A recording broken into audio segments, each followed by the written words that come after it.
Please subscribe to this channel so that we are more enthusiastic in providing the best video for you.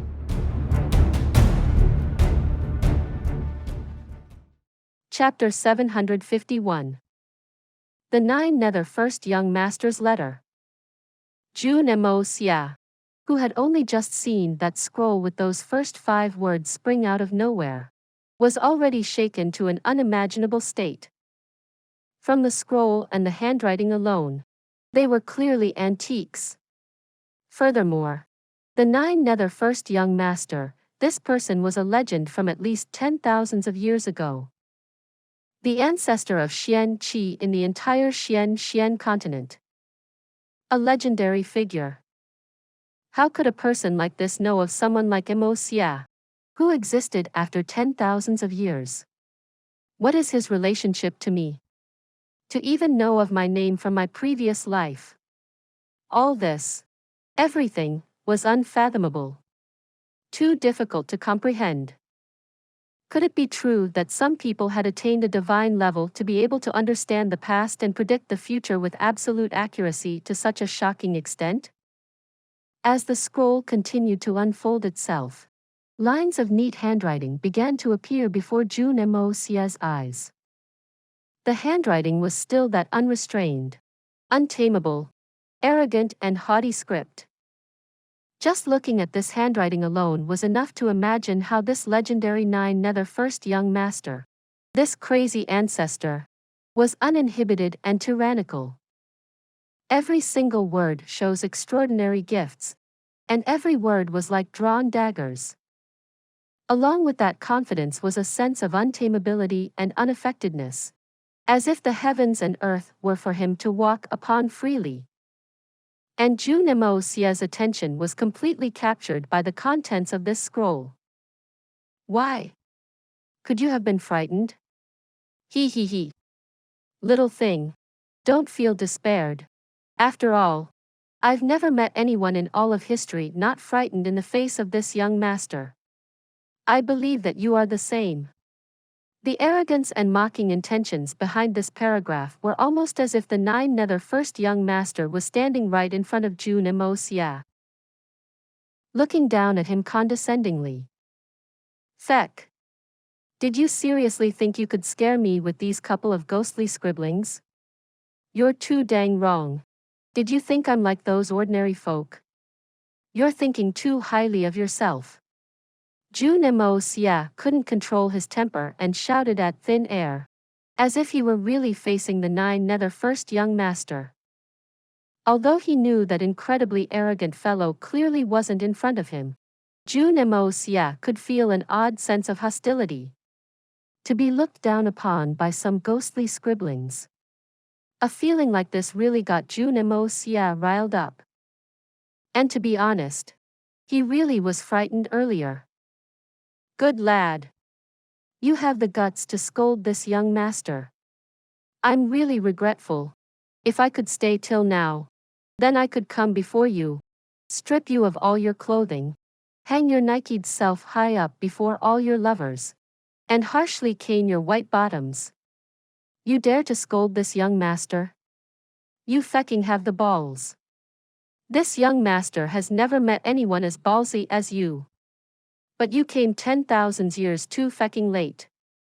This is your greatest fortune. The 9 Nether First Young Master's message seemed to have fully and completely predicted all of Jun Xie's actions and what he was thinking. You fecking dare? If I catch you, I'll strip your pants and drag you to parade around Tian Xiang city while exposing your D*ck. Jun Xie hollered angrily, fury in his eyes. Why did this 9 Nether First Young Master's way of speaking sound so much like a hooligan's? Wasn't it a little too vulgar? Almost like we came from different place and are the same. This was naturally also one of the greatest doubts in Jun Xie's heart. This manner of talking is clearly that of a hooligan's, which part of it resembles a master of his time, a legendary figure? From these few sentences, Jun Xie could picture in his head the 9 Nether First Young Master holding chopsticks in one hand while grabbing his foot with the other. occasionally lifting it up to his nose to sniff, a wretched and vulgar image like this. This was vastly different from the legendary figure of the 9 Nether first young master in Jun Moxie's heart, and was even more different than the 9 Nether first young master in the legends. Are you wondering about the way this young master speaks? Little Jun Xie. Wasn't this young master forced to do this by you? With my talent and flair, it's not difficult for me to write an entire passage of incomprehensible talk. But I was worried that you would probably toss this scroll into the fire when you're not even halfway through reading it, completely uninterested in continuing to read it.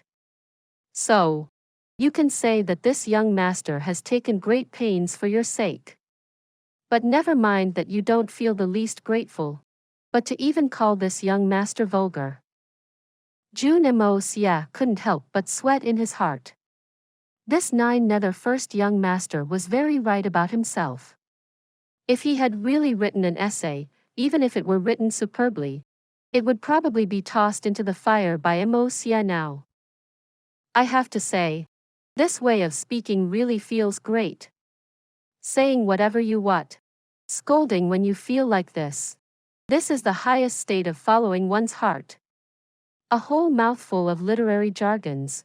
An entire essay of leading others to doing good. Even if you don't wish to read it. This young master is also unwilling to write it.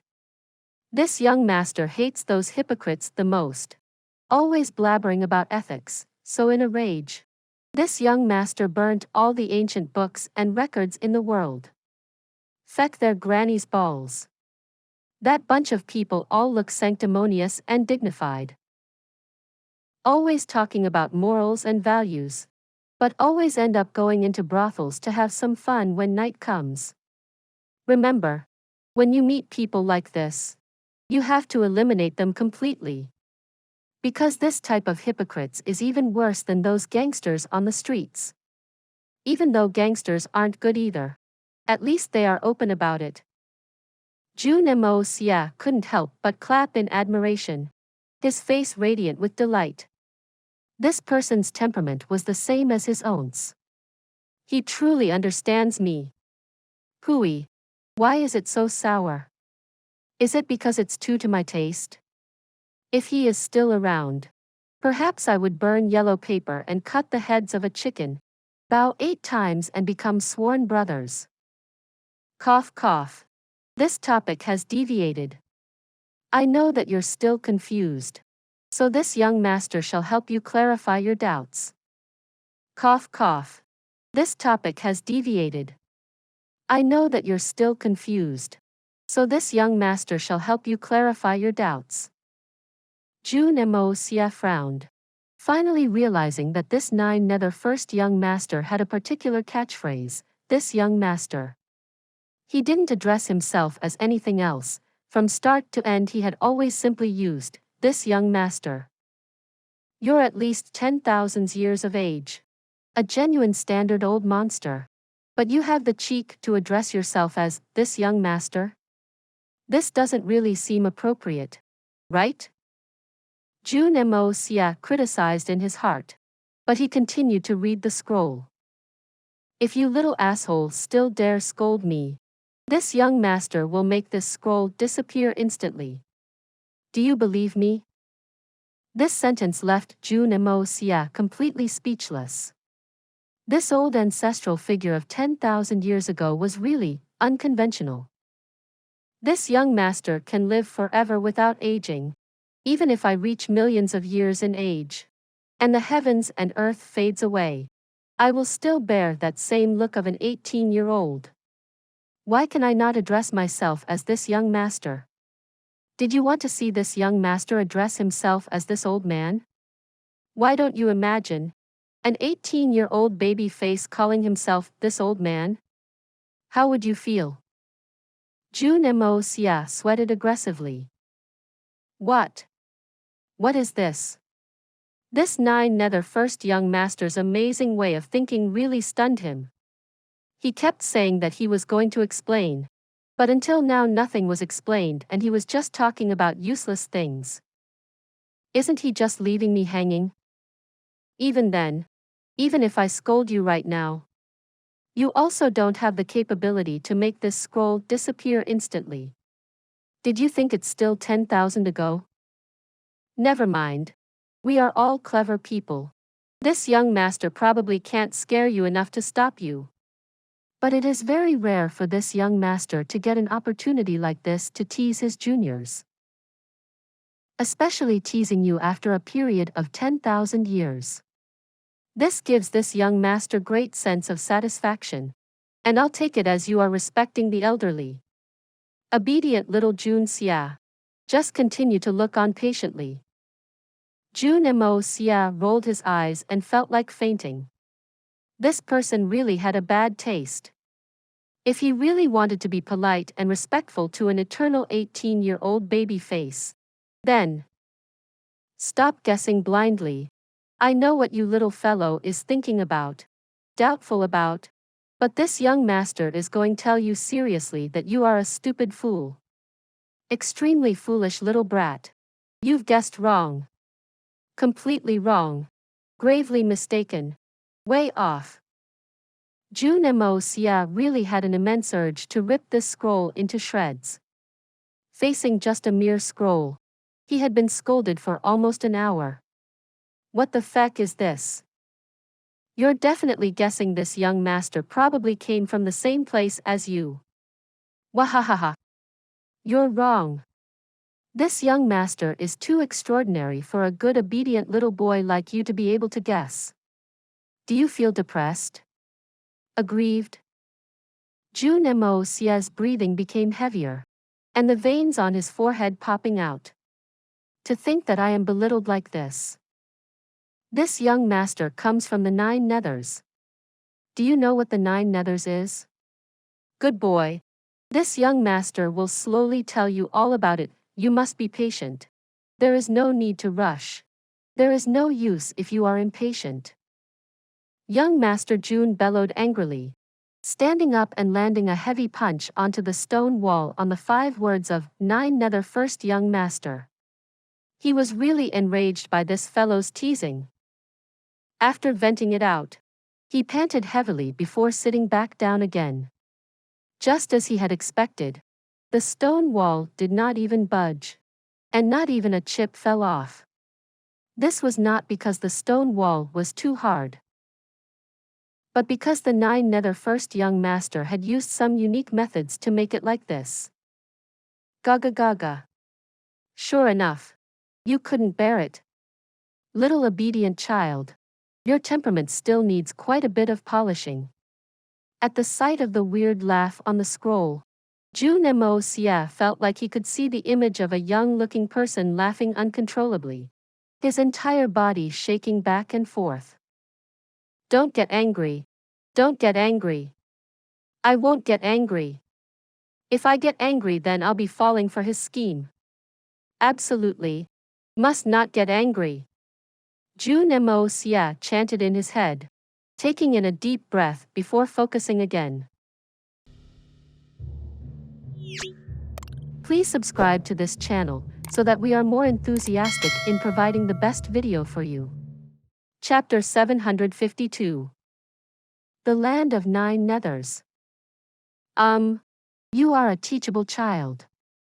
Jun Moxie. Your temper can be said to be your biggest weakness in this lifetime. You get this angry when faced with a little teasing by this young master from 10,000 years ago. TSK. I must say, if that temper doesn't change, there will be a time where you'll be at a disadvantage. Though this sentence still had a little hint of provocation, the words were a little heavy. Instead of calling it teasing, it was closer to a word of advice, or even a more serious warning. Jun Moxie was stunned and felt like his head had cleared significantly. He cooled down immediately. In his mind, he said, "Thank you." Although he thought that if this teasing wasn't from 10,000 years ago, no one else in reality could really enrage him so. But no matter the reason, it was a fact that he had lost his temper. So Jun Moxie decided to face it calmly. The subsequent content seemed to also be more formal. 9 Nethers is really a peculiar place. But the extent of its peculiarity cannot be described in just a few sentences. The land of 9 Nethers is also known as the land of perished gods, or the land of perishment. There is not a single glimpse of light all year round. Many people spend their whole lives in this endless darkness, from start to end.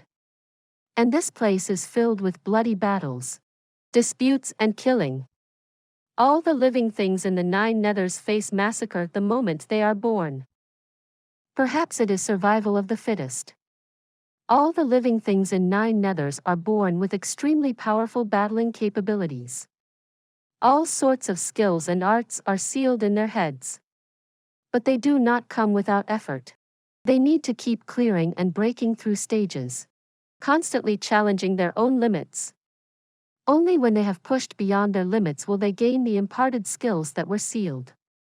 And only a small portion of it. It is only by constantly breaking through can they gain more and more imparted skills. No doubt. This requires firm and unyielding willpower. Only then can one break through, slowly, bit by bit, to unleash their strongest capabilities. So the 9 Nethers clan has always been the strongest clan.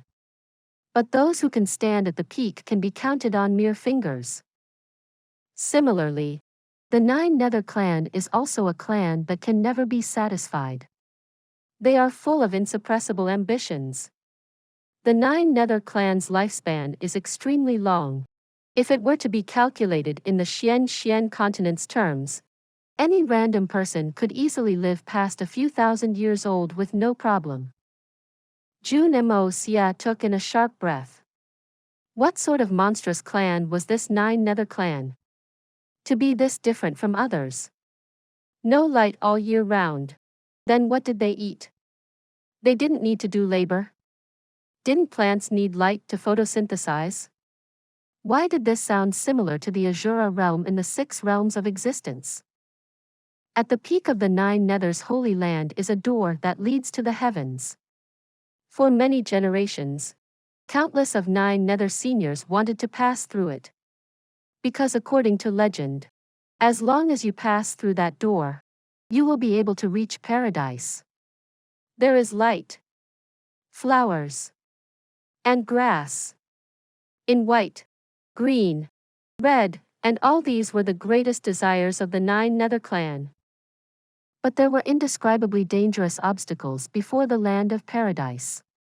If one wished to reach paradise, if they wished to pass through the door that leads to heaven, they needed to pass through all those perilous inhibitions. This journey to heaven, in the 9 Nethers realms, is a journey to death. In the billions of years, those who had managed to successfully pass through, from what I am aware of, is this young master alone. All the other seniors who had attempted to pass through the door that leads to heaven all died in that door. Although this paragraph was a little prideful, Jun Moxie could tell from that bitter handwriting that there was also great sorrow.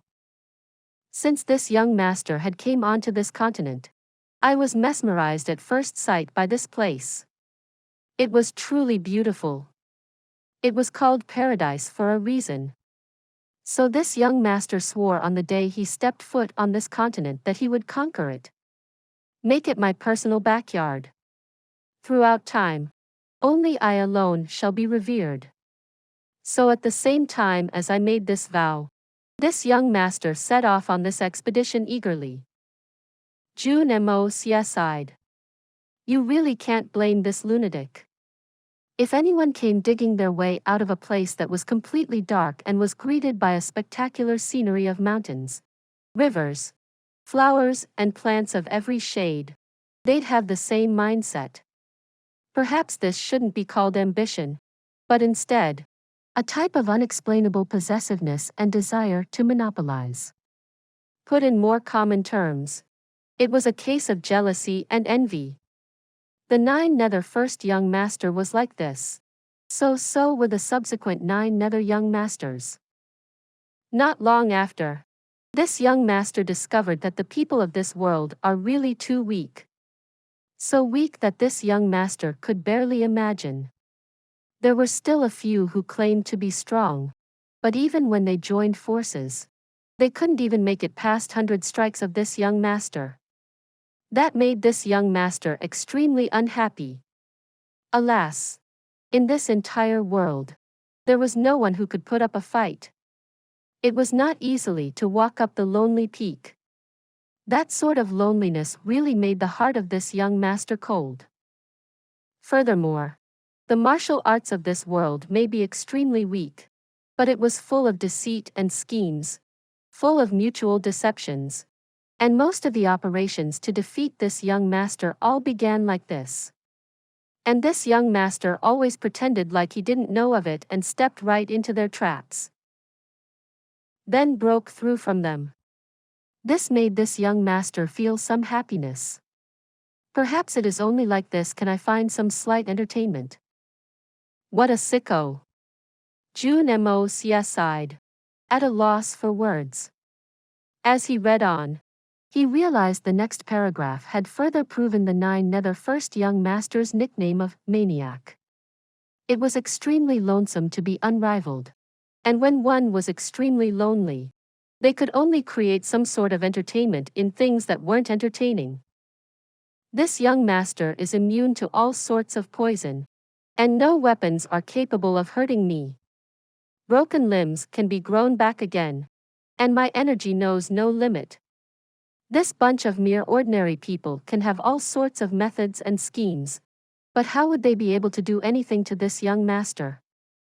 So, in 200 years, this young master finally got sick of it.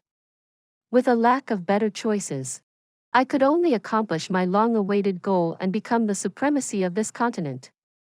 Whatever the 9 Nether order passed, no hero in the world could disobey.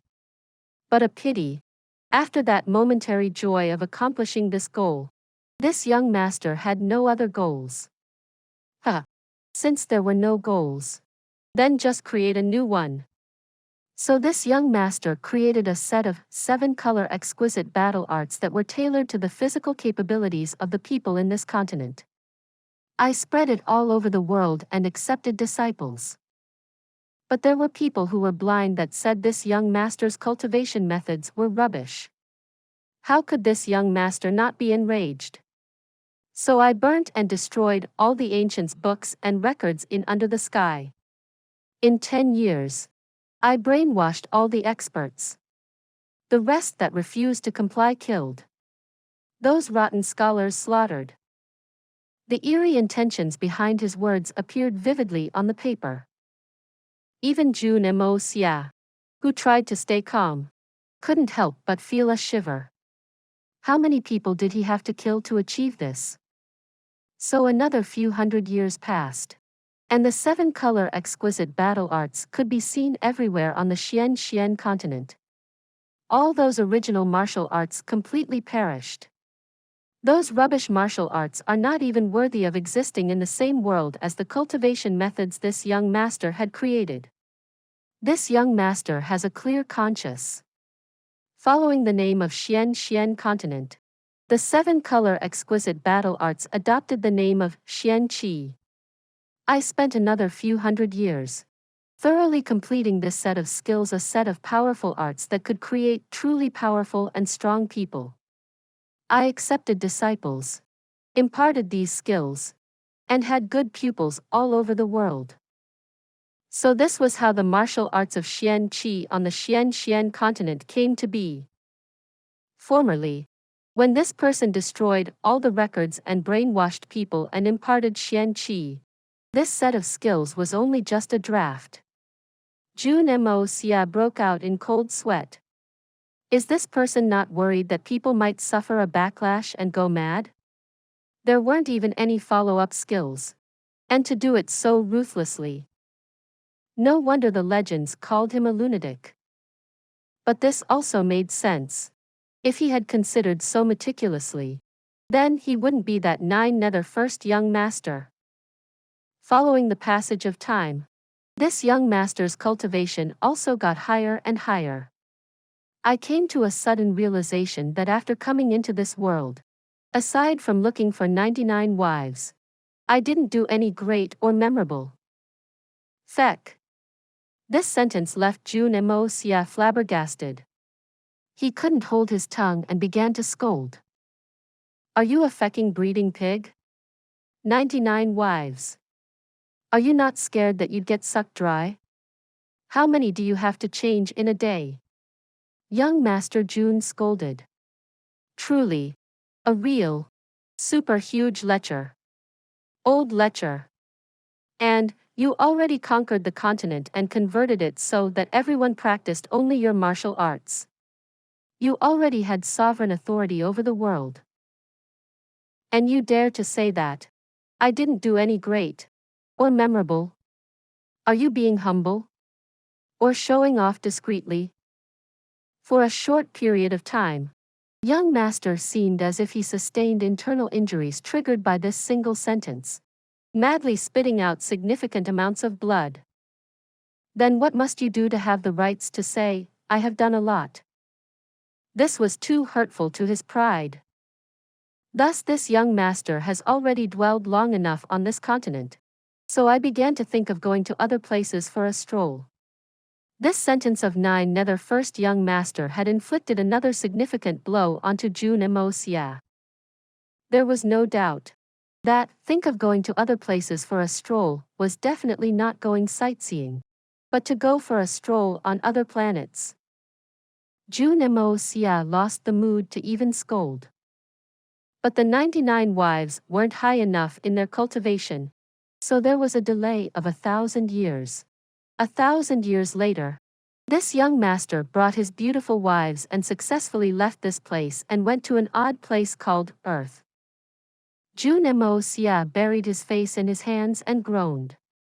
So this asshole really went to Earth. Then the fact that Earth could still exist till now was truly something amazing. That place called Earth was even more beautiful than this paradise. This young master was a little indulged in pleasure that I had forgotten my home, anyhow finding a number of new wives. Jun Moxie felt like his heart was on the verge of breaking down. Old lecher. You're already an old thing of 10,000 years ago.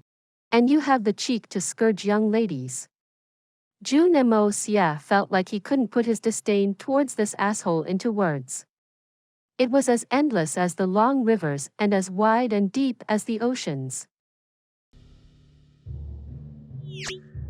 Please subscribe to this channel so that we are more enthusiastic in providing the best video for you. Chapter 753. I'll be back to find you. But this young master no longer had that desire to conquer, and I became more peaceful in my mentality. I could guess without you telling me, with your martial arts. Isn't conquering Earth a matter of minutes? Furthermore, bringing along 99 equally beautiful wives. You could already film your own Star Trek.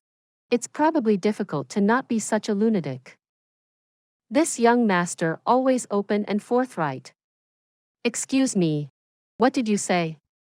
This young master did not begin his conquest to conquer because on that planet because there were quite a few powerful members protecting it. Some of them were not beneath this young master. Perhaps even stronger than me by a tiny strand of hair, since I could not be the only sovereign authority. Then this young master had no meaning staying there. I had originally even accepted a disciple that suited my tastes. But before I could impart any skills, an accident occurred and I was forced to leave and return back here. This paragraph wasn't written in detail, but it seemed as if there was some covering up of some details. Jun Moxie could tell even with his toes that this fellow probably got bullied on Earth. He really wondered who was that person who could teach this lunatic a lesson. This made Jun Moxie feel really surprised and also somewhat prideful. Earth. His hometown. Tyrannical. Forget. This young master always feels upset when I speak of this particular past. I shall stop here. Looks like this asshole also felt a little embarrassed. changing to light and simple writing. Jun Moxie smirked. Now you know that there was no limit to the universe.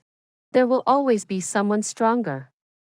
You dare to flaunt your arrogance in my hometown? You got your ass kicked into the sky. But I really do feel sorry for that disciple of mine. I had just finished converting his personality and giving him an introduction of our sect, but I left just like that. I don't know how he ultimately mingled. This young master believes he wouldn't have been too poor off. After all, he was someone I had chosen to impart my skills to. That little fellow called Xiang. When master has the time, I shall return to teach you future. Jun Moxie staggered and fell onto the ground head first. Xiang? Emperor Qin Shi Huang? No wonder that person was so passionate about war, about conquering, and about longevity. And also burnt books and buried the scholars alive. So the root cause is this: it's all thanks to this wretched lunatic's influence and teaching. You better not teach. It seems like you only used a couple of sentences to create the first emperor who unified the entirety of ancient China. The whole duration that fellow was alive, war never seemed to cease. Only God knows this was all thanks to your influence. Then again, that sort of insane fanaticism and desire towards conquering that was bone deep. Other than a lunatic like the Nether first young master, it seemed like no one was able to impart such mindset so thoroughly. After this young master returned, I built this stone palace and resided in here, cultivating my character and spirit, until 1,000 years later, I finally understood the logic of heaven. So everything from the previous life, current life, the past, and the future all began to surface before my eyes. What I wished to know, I didn't need to ponder or think I would know of it naturally. In that moment of enlightenment, I knew that in 10,000 years' time, there would be a weird intruder like you. This made this young master a little surprised. Especially since you came from that mysterious earth. This young master finds it difficult to bear with the itch in my hands. But it's too long a wait for this young master to wait for you for 10,000 years. And then have to wait till you have attained the highest level of cultivation before I can battle you. So I am telling you nicely right now. Little lad, when you reach the peak, this young master will naturally appear and battle with you. This young master suffered a disadvantage in your hometown, cough cough, this, naturally, I will be getting back from you. The strokes of these words were harsh and clear, revealing the intentions to battle. What? Get it back? Feck. What does your suffering of a disadvantage have to do with me? On what basis are you coming to find trouble with me? Jun Moxie looked at this scroll of scribblings in shock, finally gaining a bit of new insight into the unreasonableness of this fellow. Looks like this asshole didn't suffer a small disadvantage back on Earth. Probably at the very least, he had lost his face. That was why he kept harping on it. But here, the Nether first young master said something about the logic of heaven. What sort of logic was heaven's logic? Jun Moxie pondered deeply, and after a long time, he continued to read on.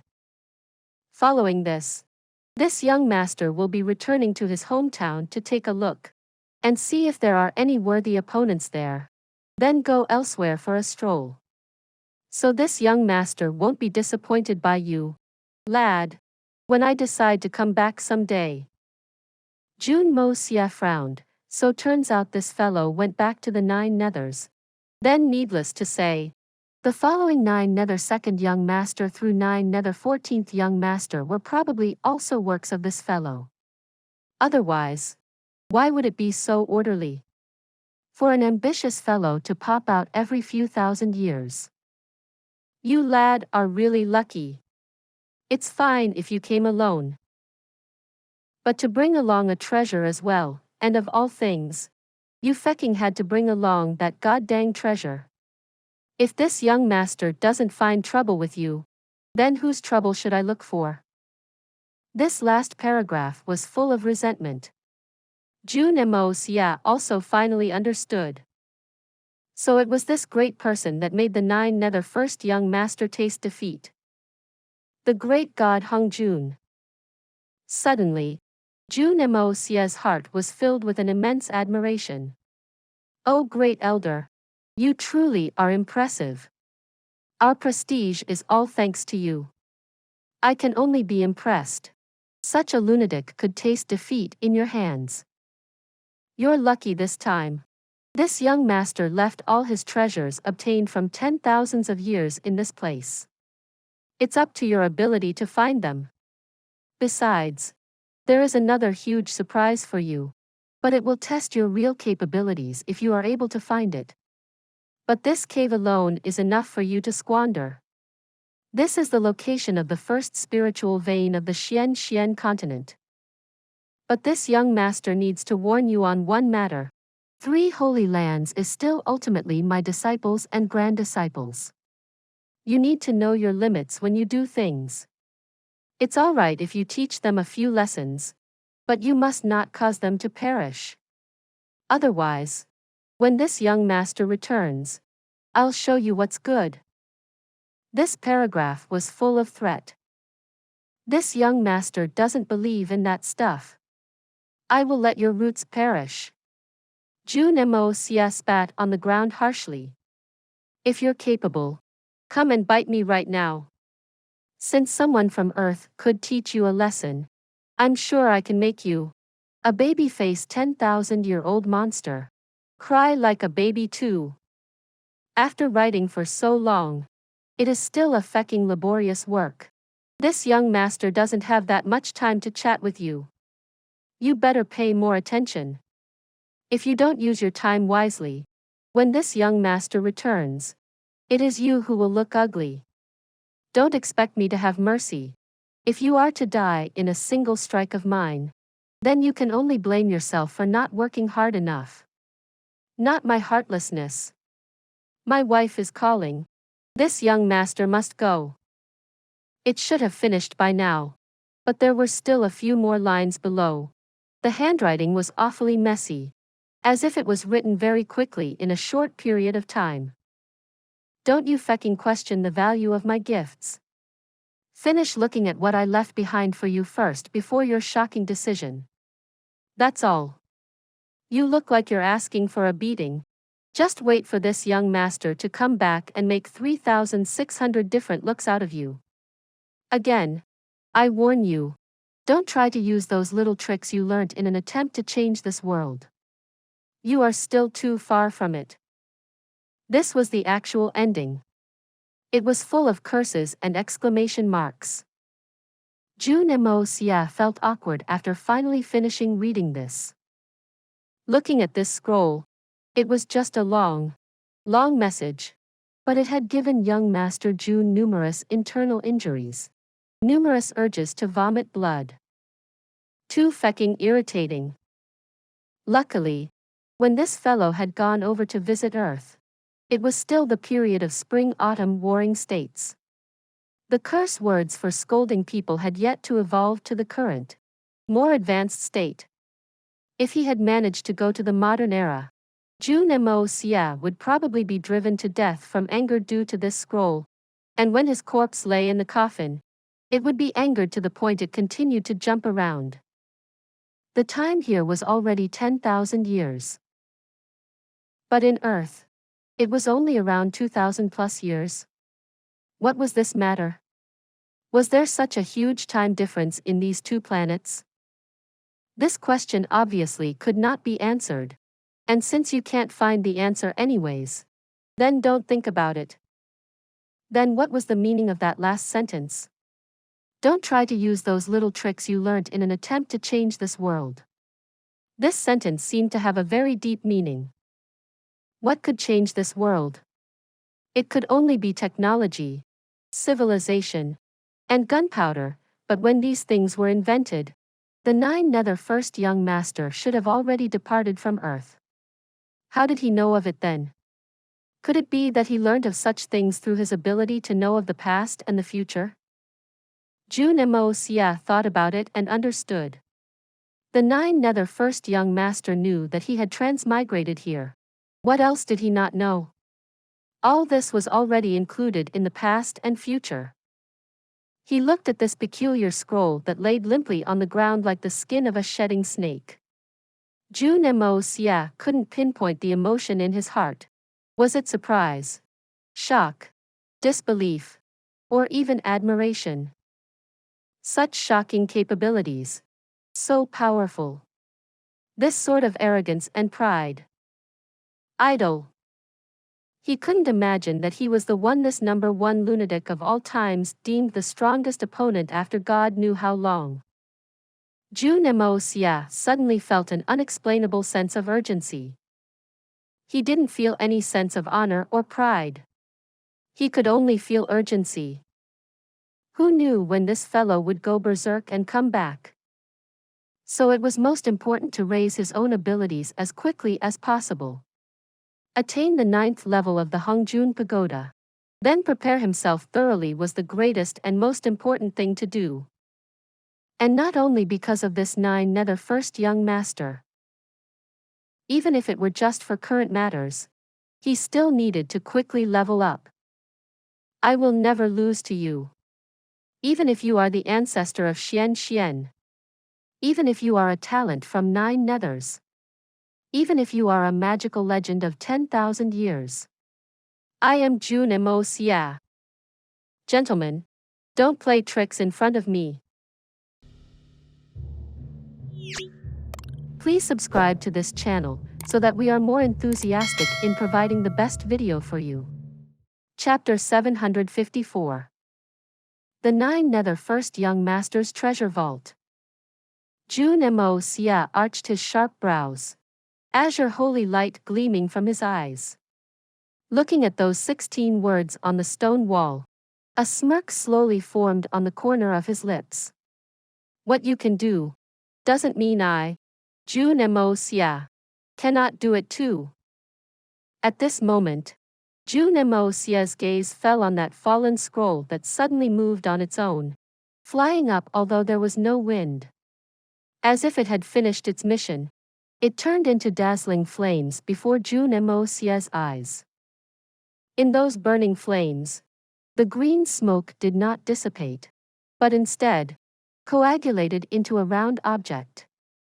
Then, in that form, it slowly evolved and formed a picture Jun Xie was very familiar with. 7 big boards, laid out neatly, surrounded by azure water bodies. The only visible infrastructure was the Great Wall of China that snaked its way across. It was Earth. Tears appeared in the eyes of Jun Xie without any warning. My hometown in my previous life. When can the me in this life go back? I really want to go back. I really want to. Jun Xie experienced an indescribable sourness in his chest. Only after a long while later did he raise his head again slowly. The picture of Earth had already disappeared without a trace. And along with it, the scroll with the 9 Nether first young master's handwriting. When I reach the same level of the 9 Nether first young master, I must go back. Even just a glimpse is good enough. Jun Xie told himself in his heart. After gathering his emotions, Jun Xie began to carefully look through this underground palace. This was where the 9 Nether first young master claimed to have hidden all his treasures he obtained over 10,000 of years. If what he said was true, then this place was the sickest treasure vault in the entire world. Jun Xie was full of anticipation towards this. Especially, the 9 Nether first young master had said, there is another huge surprise for you. But what would count as a huge surprise? Especially when this lunatic declared it to be a huge surprise. Jun Xie wasn't too bothered about this. That thing would definitely not be easy to find. After all, to be able to find this place of yours was already an extremely huge surprise. Jun Moxie began to feel the nearest stone wall bit by bit. Because when you looked across this huge stone palace, you would be able to cover everything in one glance. Other than those 16 large words and a stone table and chairs that could seat 500 people down for a meal at the same time, it didn't seem like there was anything else. But with the 9 Nether First Young Master's status and personality, he definitely wouldn't have lied. This was something Jun Moxie was confident about. He groped along, carefully checking inch by inch. He firmly believed that if there were any mechanisms hidden in this place, it would definitely be along this stone wall.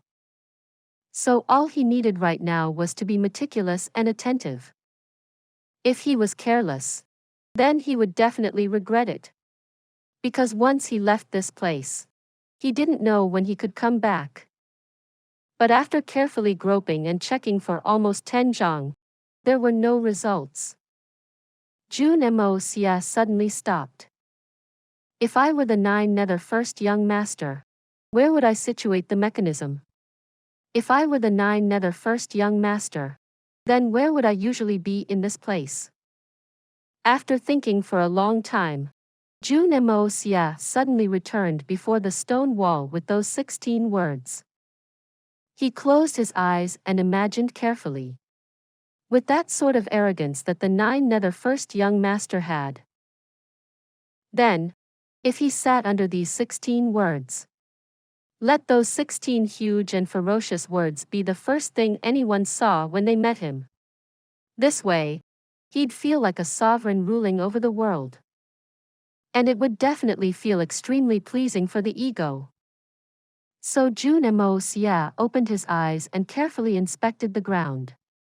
He speculated that a large chair was once located here. Waving his sleeves, a thick layer of dust rolled up with a hung. But this dust was unlike regular dust. It did not fly around along the wave of his sleeves, but instead moved as an entire piece, flying aside neatly like a floor mat. Really creepy. Even the dust at where the 9 Nether First Young Master lived is so amazing. Young Master Jun shook his head and clicked his tongue. Just as he expected, there were 4 places that were a little more worn down. It took one look for Jun Moxie to know that this was the result of placing a 4-legged furniture in this spot for a long period of time. The 9 Nether First Young Master definitely sat in this place. But, isn't the distance between these 4 marks a little too darn big?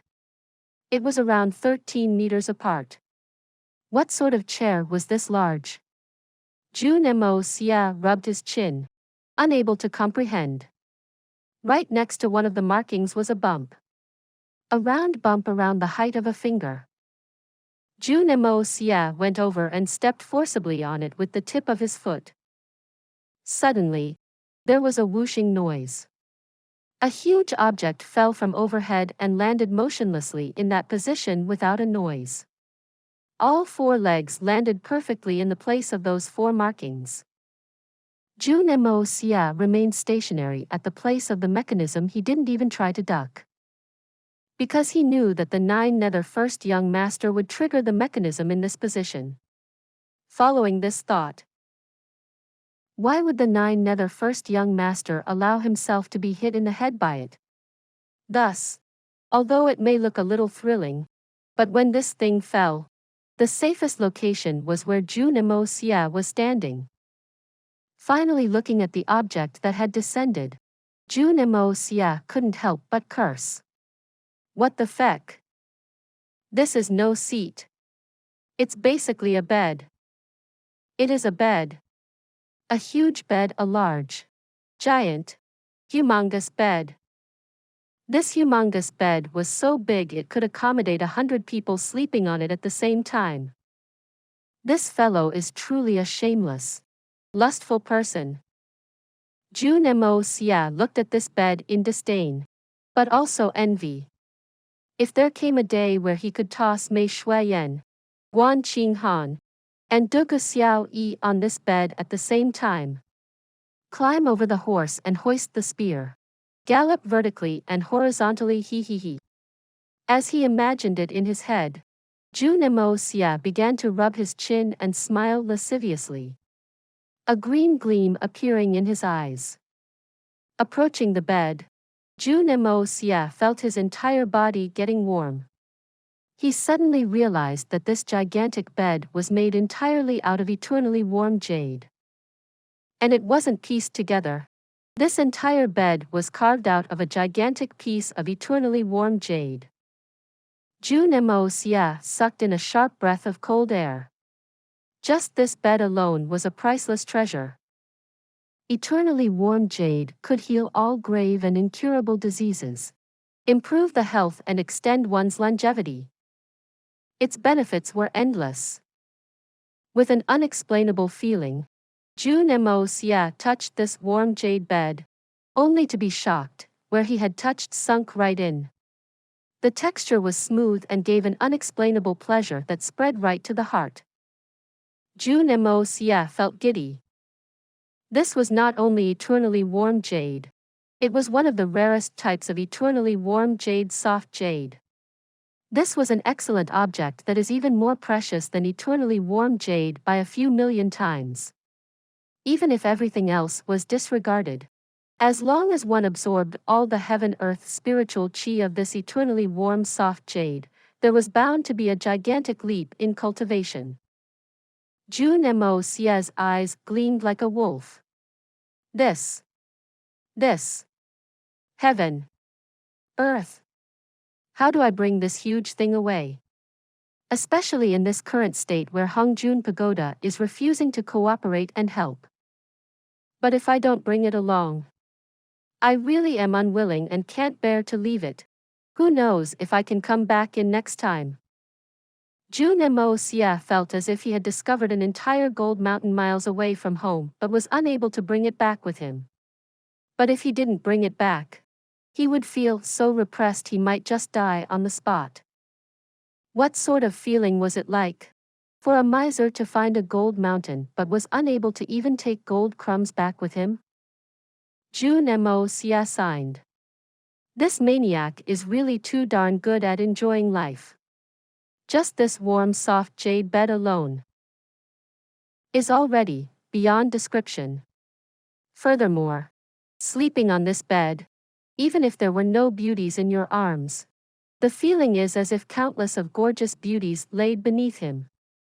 Most men won't even be able to enjoy this feeling of lying on this bed, because within a couple of days, they would lose all their yang energy and die.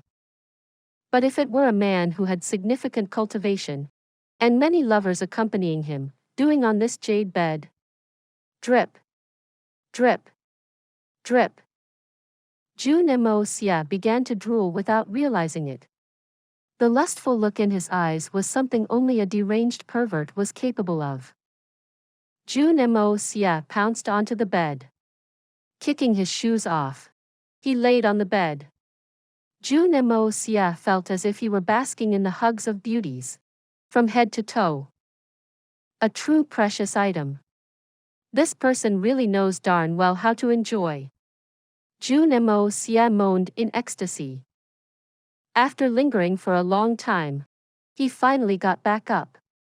Sitting at the position he imagined, looking left and right to double-check that this was the position that allowed the 9 Nether first young master to show off the most, did Jun Xie begin to inspect the two sides beside him. If there was a mechanism, it was most likely located on this bed. And from the way the 9 Nether first young master was so good at enjoying life, it definitely wouldn't be located too far from his hands, most likely within reach as soon as he reached out. Just as he expected, at the places Jun Xie had stretched his left and right hands out, were a few buttons on each side. Jun Xie smiled gleefully, gently pressing the one nearest to him. Please subscribe to this channel so that we are more enthusiastic in providing the best video for you. Chapter 755. Warm Jade Core Silk. The mechanism was triggered. A sluggish and soft whirring sound could be heard, unlike the loud noises most mechanisms would trigger. It only lasted for a while. Then it became silent. Jun Moxie looked at the giant stone door that had appeared at the other side, full of shock. That was the place young Master Jun had been carefully groping around earlier, and he didn't even find a single crack. But all he did was press the mechanism and this door just suddenly appeared. This alone was astonishing. How exquisite must one be to do this? This Nether first young master was not only the Grand Master of martial arts, he was also a master of mechanism study. Such an exquisite setup was the work of superb craftsmanship, especially when it was designed in an underground place, which made it even more remarkable.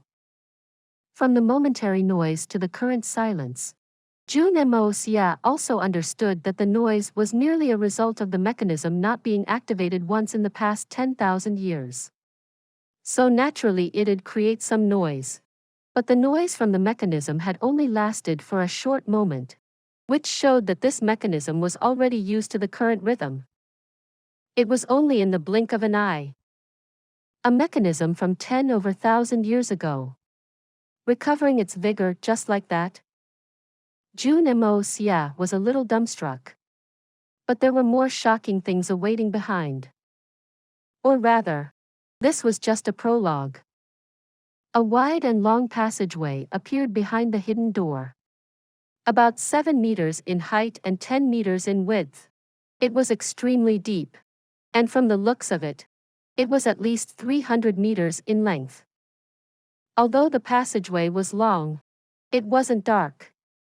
It was full of gentle, warm light. There were 2 neatly aligned night pearls on the ceiling of this passageway every 2 steps. Each pearl was the size of a child's fist, exuding a gentle and faint light, lighting the entire passageway. Night pearls of this size, any single one was a priceless treasure. Even if the richest family, or the palace owned one, they would keep it in a precious jewel box and treasure it carefully. Else, it might be used to adorn the crown of the most extravagant emperor and empress. But in here, it was lavishly embedded onto stone walls, turned into a tool for emitting light. But it wasn't exactly accurate to use lavishly to describe it. The number of night pearls in this place was a little too much. And had it been someone who didn't know how to recognize treasures, they might have just missed it. No matter how precious an object was, as long as it appeared in large quantities, it became somewhat common. So young Master Jun was taken aback only at the beginning. Subsequently, he didn't find it as shocking anymore. Jun Moxie sighed sincerely. He slowly walked to the entrance of the passageway and felt a wave of warm and charming fragrance hit him, not dissipating away. Jun Moxie halted. From this fragrant smell, this obviously that was the place the 9 Nether first young masters' wives resided in. The passageway looked like it was never ending. You could imagine that both sides were full of the women's rooms. Jun Moxie sighed and stepped into the passageway. As expected, every few steps was a button, and a stone door opened quietly with every press of the button, revealing the extravagant and gorgeous interiors. Bed, dressing table, study table, all necessary furniture was available. No more beauties remained, but the fragrant smell lingered.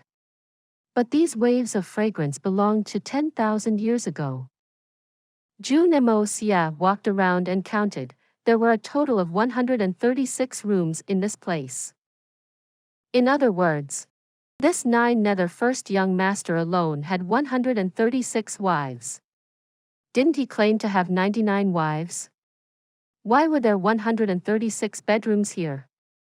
Jun Moxie suddenly recalled. That asshole seems to have scourged 99 in this world. But when he was at Earth, he probably managed to pull quite a number of them back. So based on the number of rooms, it looks like he brought another 37 wives. He seriously is too fecking powerful. Beast. No. He is worse than a beast.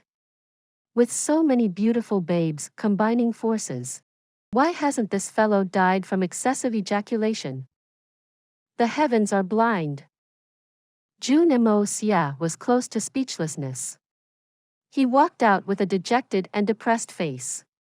He had only entered the first room and didn't even open the rest to look.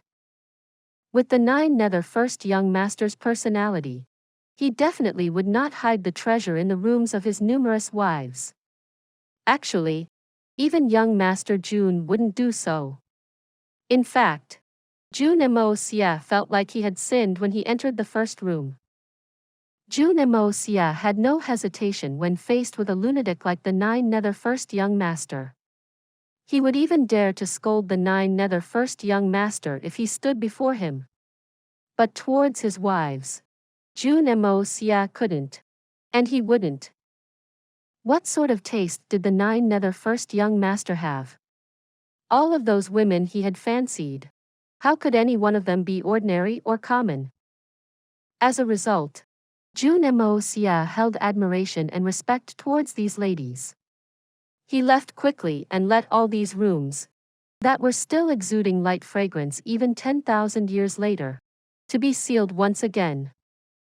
Pressing the button, he closed this stone door.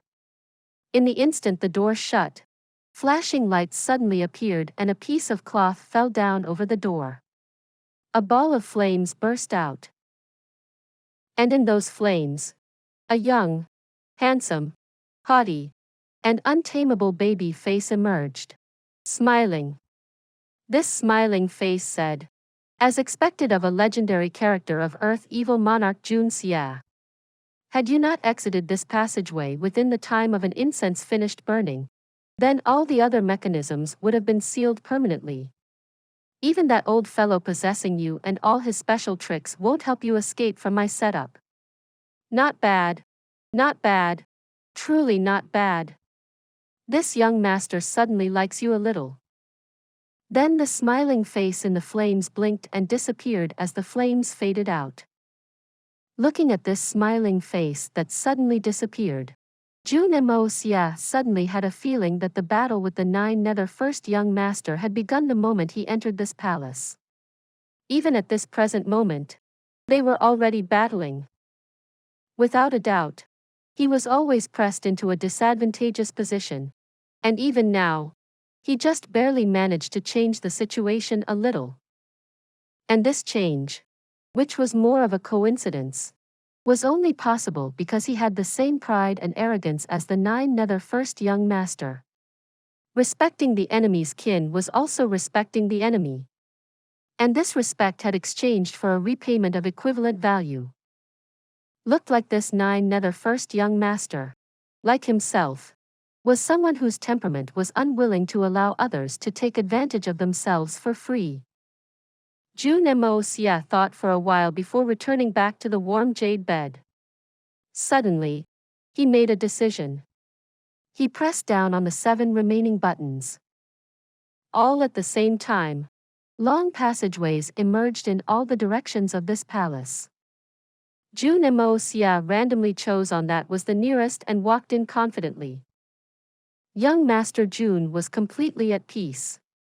With regards to everything that was happening right now, he only felt like it was expected as a matter of course, with not a single bit of astonishment. You may have created a shocking palace with uncanny workmanship and revealed your immense and powerful capabilities. But you must know that I, Jun Moxie, will also have this day sooner or later. Furthermore, you have already lived for 10,000 of years. If you are not even capable of this, then even I would look down on you. In this stone door was a storehouse. Or rather, it could be said to be a huge closet. It was relatively spacious inside, but there were only 9 articles of white clothing hanging on clothes rack. It could not be determined whether if it was for males or females. It seemed to be Eunice *X. Jun Xie could tell with one look that these clothes had never been worn by anyone else before. Randomly picking one, Jun Xie was taken aback by what he had touched. The material, which wasn't silk, was warm to the touch, flowy and soft like water, weighed like nothing, but still extremely supple and strong. On the stone wall, a few lines were carved into it. Warm jade core silk, impenetrable by weapons, water, and fire. It's a treasure for protection. Made from the core of eternally warm jades refined by the fire of the soul. It can ensure that your kin will not come to harm. A mere token of my feelings. Don't mention it. Jun Moxie was stunned. What did this mean? Did he really foresee that Jun Moxie's family was going to meet with harm's way? So he intentionally felt these few pieces of clothing? Jun Moxie pondered. Picking up one of the clothes, he channeled as much energy as he could onto one palm and struck out with maximum power. Directly onto the clothes. The clothing swayed gently, with not even a single scratch. This warm jade core silk was this tough. Treasure. Jun Moxie was elated. There were 9 pieces of clothing here. The safety of his mother, grandpa, third uncle, Guan Qinghan, Dugu Xiao Yi, and Mei Shui Yan were insured. But Jun Moxie couldn't understand. No matter how he counted, even if he added third aunt, he probably only needed 7 pieces. But there were 9 hanging here. What did this mean? Didn't he predict the future? Why did he miscalculate? Jun Moxie couldn't figure it out after thinking for a long time. So he just grabbed all 9 articles of clothing and walked out. More was always better than less. Just as he had expected, the moment he stepped out, the door closed perfectly, without a single crack. Jun Moxie placed these 9 treasured clothes onto that warm jade giant bed and walked towards the next passageway. These 9 treasured clothes were good, but still far from Jun Moxie's expectations. He entered a stone room, a big space with only 5 small stands. The first stand was about as tall as a human, glowing gold from top to bottom. At the top was a round ball about the size of a human head radiating blinding gold light. The second stand was green all over, also with a round ball, and emitted thick, green light. The third stand was completely blue. Similarly, a dazzling blue ball sat above it. The fourth stand was red all over, and at the top was a dark red ball that was burning. The fifth stand was majestic, bright and yellow. At the top was a round ball that, like the sun, radiant and dazzling. These 5 stands formed a pentagon. Or rather, formed a perfect circle. Jun Moxie's attention was immediately captured. He had never expected such a huge surprise to await him the moment he opened this stone room. Please subscribe to this channel so that we are more enthusiastic in providing the best video for you. Chapter 756. 1 Mind. 5 Tasks. Essence of gold. Essence of wood. Essence of water. Essence of fire. Essence of earth. These are the essences of the 5 elements here. Jun Moxie inhaled a sharp breath of air as he looked at these 5 different colored balls. To think that they were the essences of the 5 elements. Could this be the huge surprise the 9 Nether first young master left for him? But it didn't look like it would be that easy to bring those things away. Because the 9 Nether first young master's godly skills had managed to make these essences of the 5 elements perfectly balance with each other within this unique room as a single entity. Recklessly retrieving any single one would result in an instant explosion the moment the 5 elements went out of balance.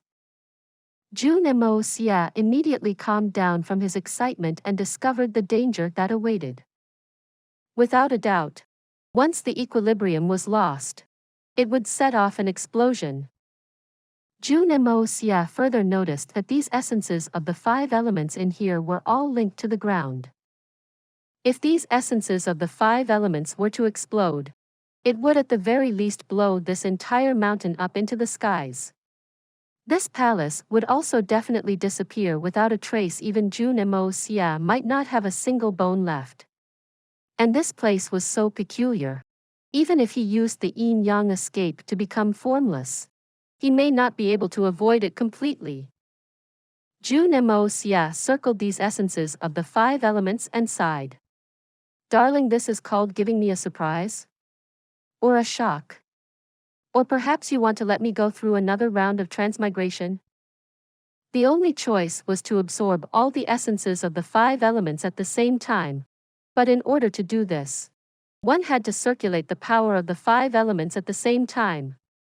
This was an extremely difficult challenge for the current Jun Moxie. He had never used 3 types of power at the same time before, let alone 5. The most extreme instance was when he was beneath the sword peak, circulating both the power of earth and power of water at the same time. In order to circulate power of the 5 elements at the same time, the first step was to be able to multitask, concentrate on 5 tasks at the same time. To most people, setting their minds on 2 tasks at the same time was already extremely taxing and would lead to both tasks being unable to be accomplished. But right now, Jun Moxie was forced to put his mind on 5 tasks. Speechless. This setup of the 9 Nether first young master was definitely intentional. With a place as big as this, why didn't he just place the essences of the 5 elements in different places? Why did he put them all in a stone room like this? This was the same as opening the safety valve of 10,000s of atomic bombs and leaving them all in a room. To think that it had been kept so securely for over 10,000 years. People of Blizzard's Silver City were really awesome. To choose such an excellent place to build your city on. And to reign and live so happily for so many years. Aside from resentment towards the 9 Nether first young master, Jun Moxie felt admiration for the ancestors of Blizzard's Silver City. You could go up to heaven anytime. Anywhere. Jun Moxie suddenly recalled how he had collapsed the Sword Peak and Snowy Mountains earlier and felt weak in the knees. The fact the earthquake didn't trigger this place to blow up was truly a blessing. Had any of the quakes caused this place to blow up? Not even the Blizzard's Silver City on the surface. Himself, or Mei Shuayan and Jun Wu Yi who were flying their way over could all have been done for. Perhaps we could have a mass transmigration together. You win. To be this sinister. You're ruthless. Fecking ruthless. Jun Moxie hollered into the sky. As angry as a tiger suddenly caught in a trap. Panting harshly, Jun Moxie's eyes turned red with anger. He raged. Isn't it just using the power of the 5 elements at the same time? I'll fecking do it. If I can't even pass this stage, then how would I use you as a chair in the future? Just you wait. In a flash, Jun Moxie entered the circle. Sitting right in the center, crossed-legged, he started wholeheartedly circulating the art of unlocking heaven's fortune at full speed. After the 9th circulation, Jun Moxie entered a state of clarity. This process of absorption could be described in 3 words: succeed or die. These 3 words here were the solid truth. If he failed to absorb or lost the balance in this process, then not only would the entire snow mountains disappear, even Jun Moxie wouldn't be able to escape, turning directly into ashes. But if he were to succeed in absorbing such a large amount of the essences of the 5 elements in one go, the power of the 5 elements in his body would also improve exponentially, reaching a state of great achievement. Precisely due to the fact that the power of the 5 elements in this place had always been kept in equilibrium, the amount and standard of the essences of the 5 elements were almost the same. As long as they were successfully absorbed into the body, they would naturally for a loop of the 5 elements so the user would be able to bear its powers. If Jun Moxie only absorbed one type of essences of the 5 elements, the power might be too much to bear and cause the insides of his body to be at disequilibrium, which had dire consequences. The power of the 5 elements' foundational cultivation methods began to surface in Jun Moxie's heart. His mind was as clear as water, and he wasn't thinking about anything else. The 5 elements, gold metal, wood, water, fire, earth. They corresponded to the 5 organs in the human body: metal to lungs, wood to liver, water to kidneys, fire to heart, earth to spleen. These 5 viscera were not all. There were still links even in the 6 bowels: 1. Metal to the large intestine, wood to gallbladder, water to bladder, fire to the small intestine, and earth to the stomach. Furthermore, the 5 elements matched the emotions of anger, happiness, thought, sadness, fear, and the 5 sensory organs on the head: eyes, tongue, mouth, nose, and ears, and the veins, arteries, flesh, bone, and skin of the human body. In other words, if Jun Moxie wanted to absorb these essences of the 5 elements at the same time, he needed to adjust every single part of his body to correspond perfectly with each element type. This might sound simple, but it was a massive and complicated task. As long as there was a bit of error somewhere, everything would go down in ruin. This was why Jun Moxie was so infuriated and hysterical after noticing what the 9 Nether first young master had done in this setup. At this point, there were no other choices for him. So there were only 2 options: succeed or die. This young master is going straight for it. I'm betting it all. Jun Moxie molded himself in a complete state of calmness and tranquility. Afterwards, he began to carefully distribute his breathing and relaxed his entire body to achieve a state of perfect equilibrium. He completely relaxed his head, 4 limbs, and torso to match the balance. In his current condition, he could remain afloat on water even without using any of his powers, absolutely at equilibrium. Then he took a deep breath and activated the power of gold first. When the power of gold was activated, the golden ball began to radiate instantly. But just as that radiance was growing, the power of wood was also triggered, followed by the power of water, power of fire, and power of earth. The power of the 5 elements were all fully activated in Jun Moxie's body, and they followed their respective channels until everything met in complete circulation. This was the beginning point of all the 5 different powers meeting and also the ending point. This first experiment, success. But this was merely circulating all 5 powers at the same time. He had not started to absorb them at the same time. Jun Moxie let out his breath slowly. The art of unlocking heaven's fortune erupted from his dantian, triggering the power of the 5 elements to circulate continuously at the same time, sticking to their respective roots. Come. After 25 circulations of the power of the 5 elements in his body, the art of unlocking heaven's fortune ceased and only the power of the 5 elements continued to flow in his meridians. The surrounding essences of the 5 elements shot out a tiny thread of light at the same time Jun Moxie shouted, going straight into his body and infusing into his meridians. Golden light entered the loop of the power of gold. Green light entered the area of the power of wood. Blue light entered the circle of the power of water. Red light entered the power of fire. Yellow light fused perfectly with the power of earth. This was the official start of the absorption of the essences of the 5 elements. Jun Moxie began on a treacherous trial as if he were walking on a tightrope with a 1,000-foot drop beneath him.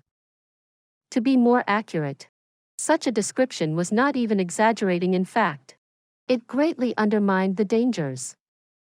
If one failed at walking the tightrope, only one person would die.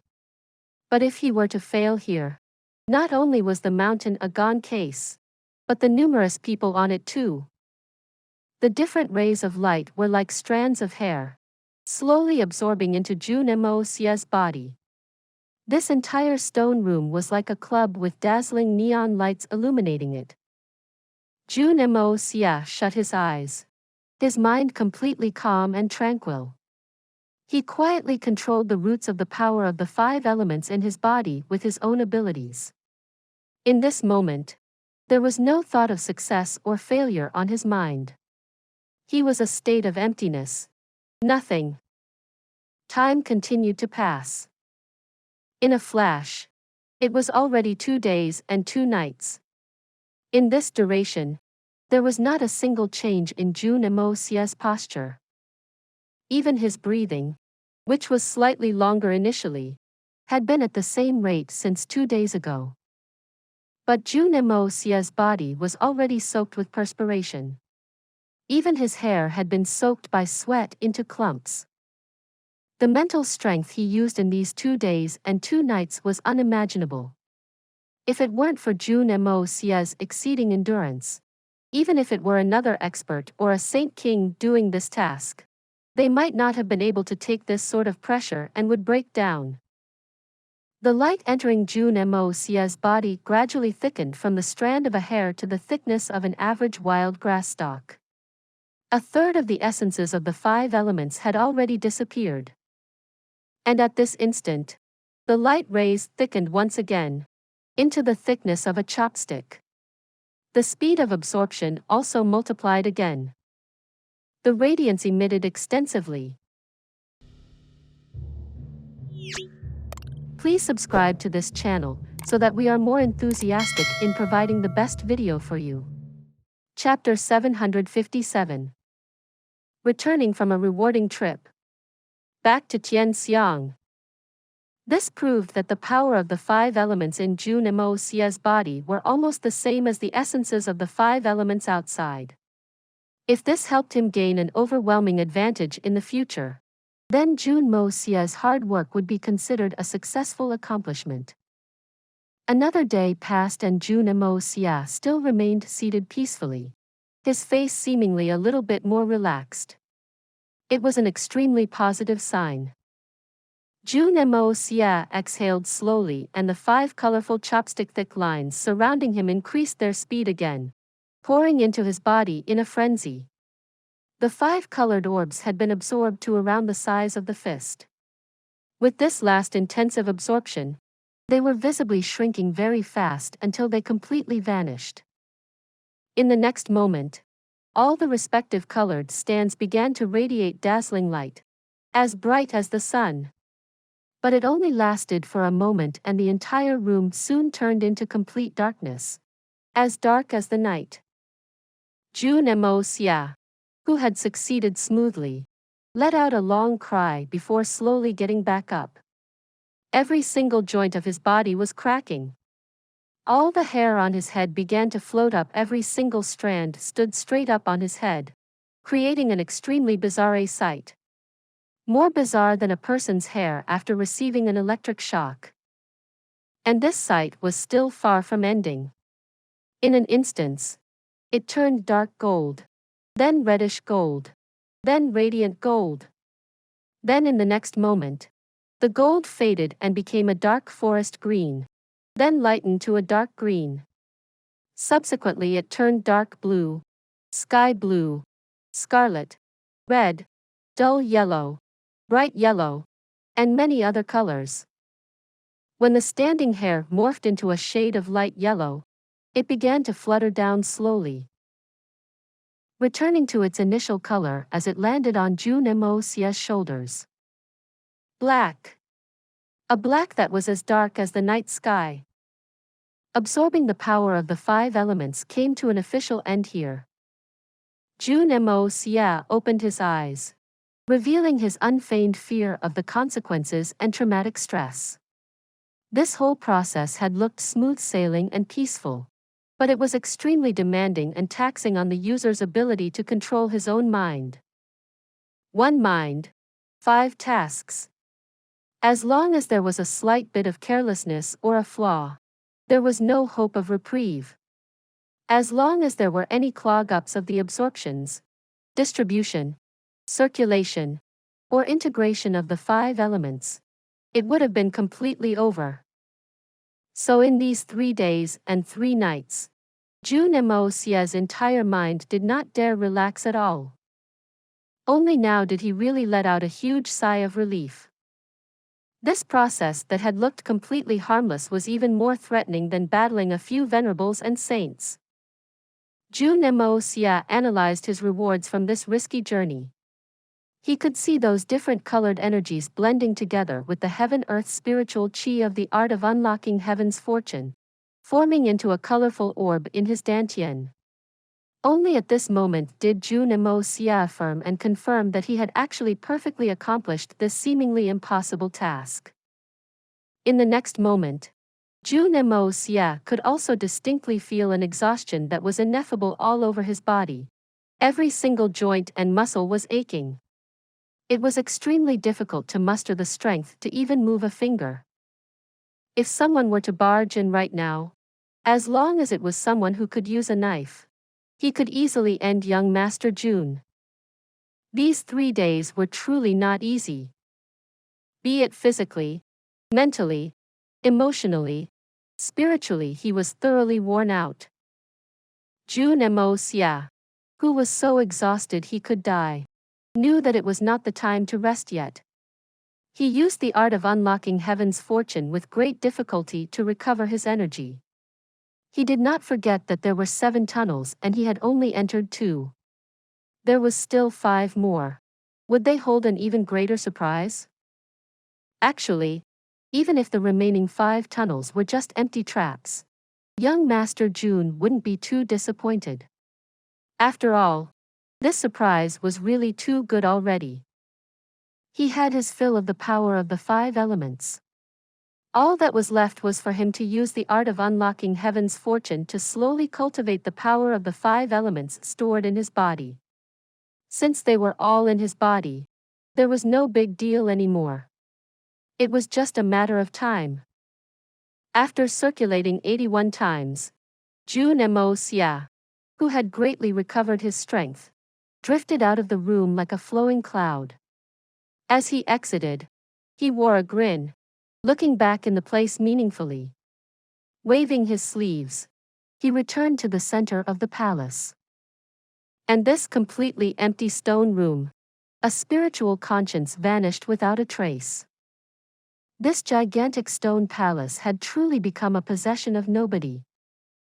The 9 Nether first young master may have left this test, but he was still worried.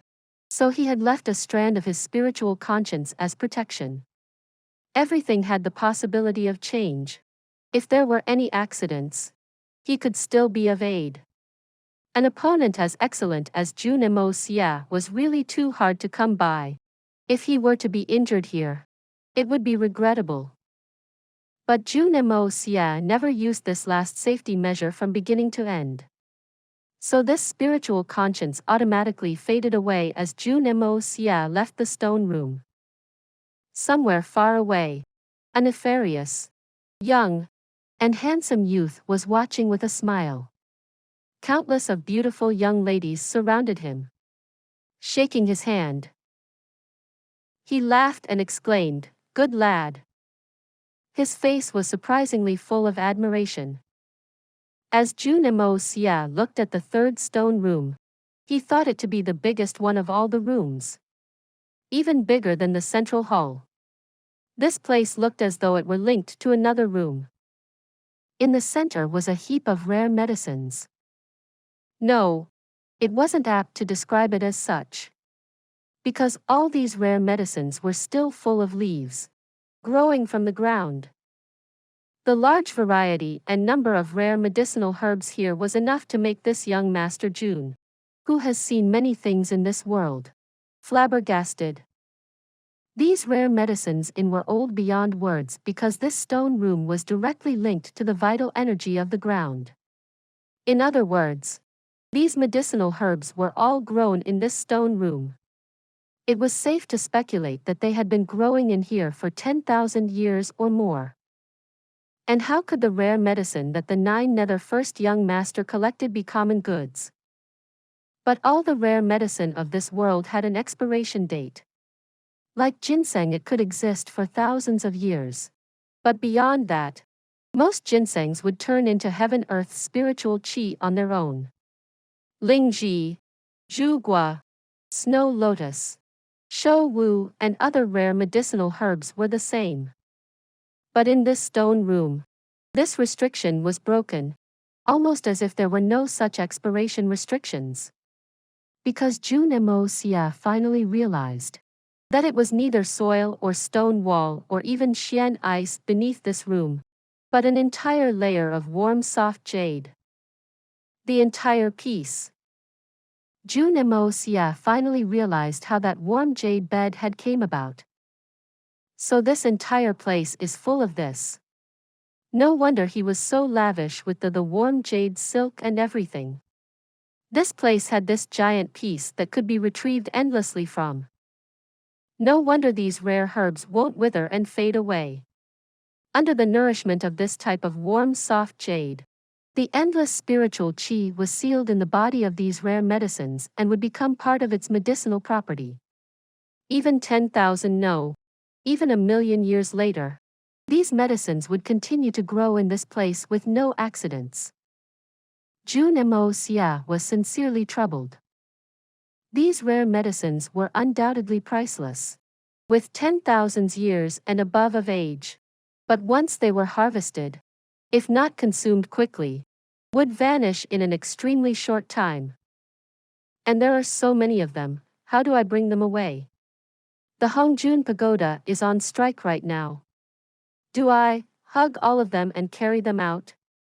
Then even if the 9 Nether first young master comes, it'll be enough to crush him to death.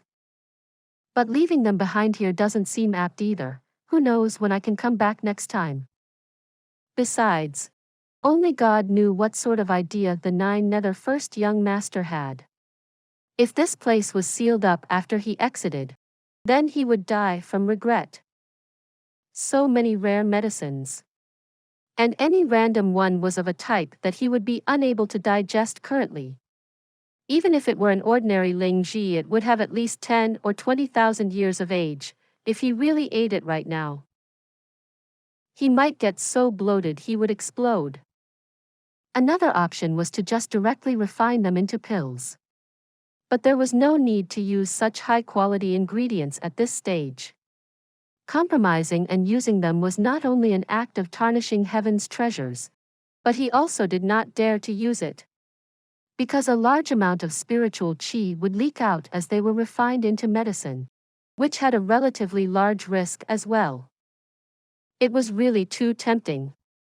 Jun Moxie estimated that the herbs here was enough to cultivate pills that were about 5 to 8 levels of the Hongjun Pagoda.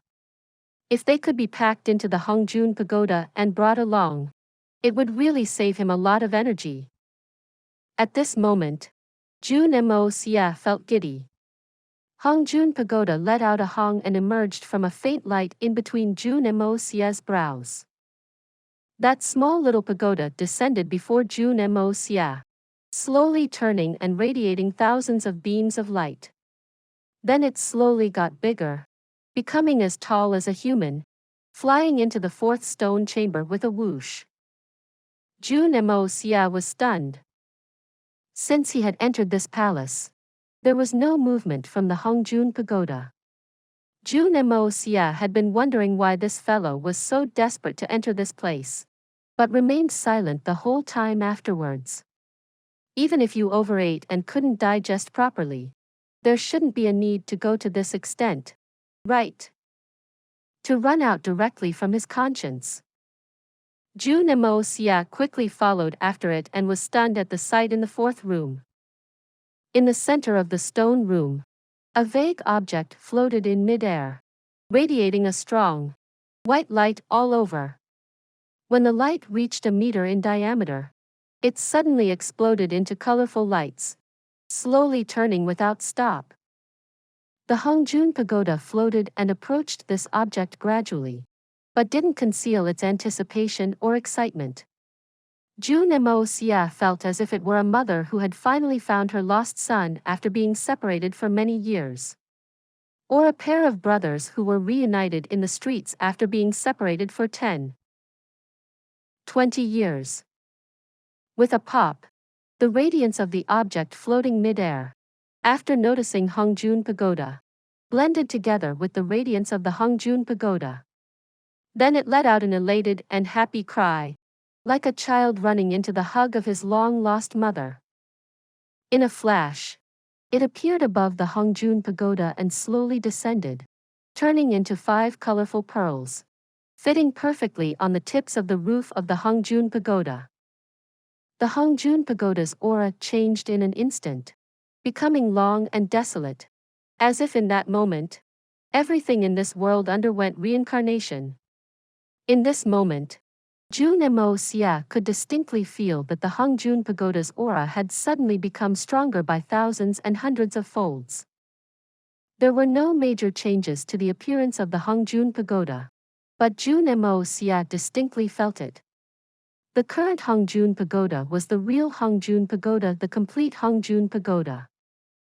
The Hongjun pagoda slowly floated back and shrank dramatically before Jun Moxie's face.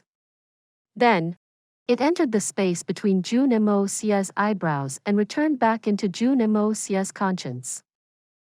The doors of the pagoda opened and waves of spiritual qi rushed out as if in celebration.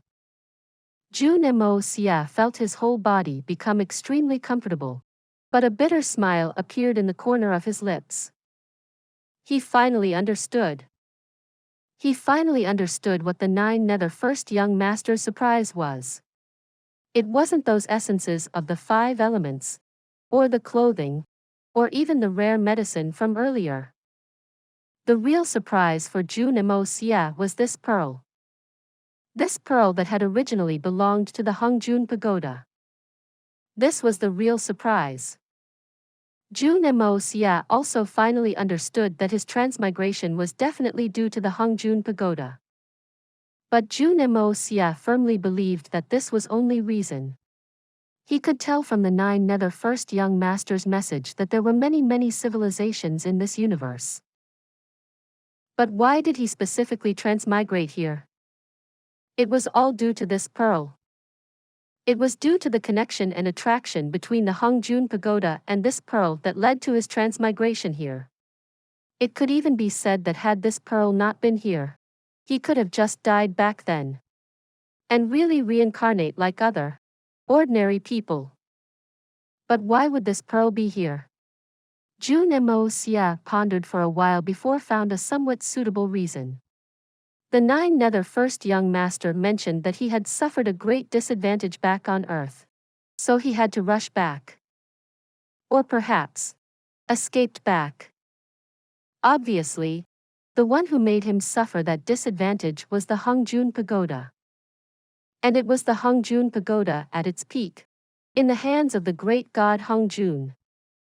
However, despite suffering a disadvantage, in his last blow he managed to damage the Hongjun pagoda and break it into 2.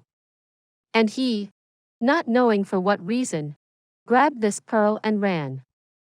Jun Moxie finally understood. And he couldn't help but feel deeply moved. As the saying went, from every single drink to every single bite, there is nothing that is not preordained. No wonder. He had found it odd that the great god Hongjun had left a treasure like the Hongjun pagoda in the Kunlun mountains instead of bringing it along with him. Why would a treasure of such great might fall into the hands of foreigners? And why would a magical treasure like this give him a petty gain? Everything had been revealed in this moment. It must be due to that battle the 9 Nether first young master had last time. That led to so many causes and effects afterwards. This sort of heavenly treasure naturally had its own fate. So at that moment the pagoda and pearl had separated. As unwilling as the great god Hongjun was, he had to let Hongjun pagoda wait for its own destiny. So 2,000 years later, an evil monarch of his generation transmigrated. The new owner of the Hongjun Pagoda. And this great number one heavenly treasure was finally completed again in this different world. And the person who gained the most was undoubtedly young Master Jun. He truly was a lucky bastard. To go up in the world just like this. And it was really going up. Or perhaps even reaching heaven in a single bound. Jun Moxie comprehended the entire cause and effect of this matter in an instant. He sincerely felt a genuine sense of admiration of the vast and endless sky above his head. Don't try to doubt the will of the heavens. He suddenly recalled that sentence the 9 Nether first young master had said, I finally understand the logic of heaven. Jun Moxie gave a resigned laugh in his head. Not only did you understand, this young master has more or less also understood a little. Jun Moxie carried the recovered Hongjun Pagoda back into that stone room with medicine with great haughtiness. Pointing to the numerous rare medicines, Jun Moxie flipped his hair back and declared tyrannically, take all of it. A loud hong reverberated and a huge pit appeared before Jun Moxie. Not only was the rare medicines gone, even the entire layer of warm soft jade too. Young Master Jun was very shocked. This was too tyrannical. More ruthless than locusts invading.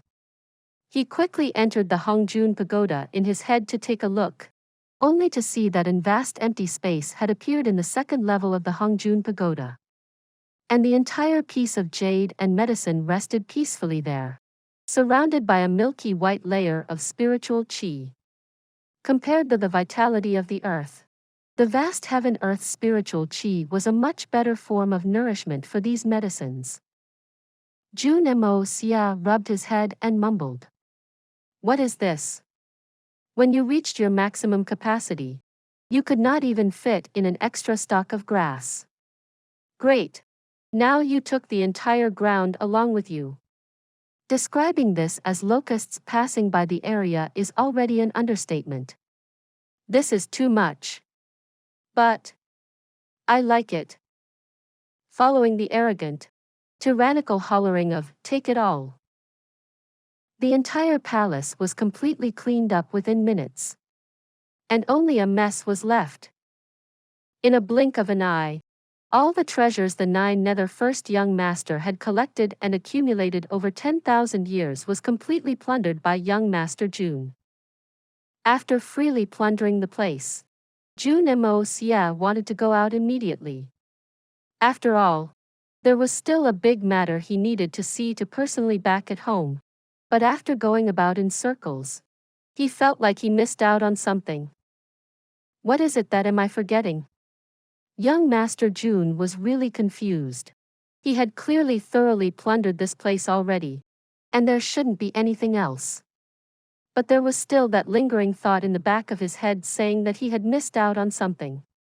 He couldn't pinpoint what it was. But he couldn't get rid of the feeling either. How could this be? After going around once more, Jun Moxie propped his chin and began to think as he stared at the hollowed ground. A light bulb flashed in his head. Why is it that in this entire palace, and only this place, has warm soft jade? And nowhere else?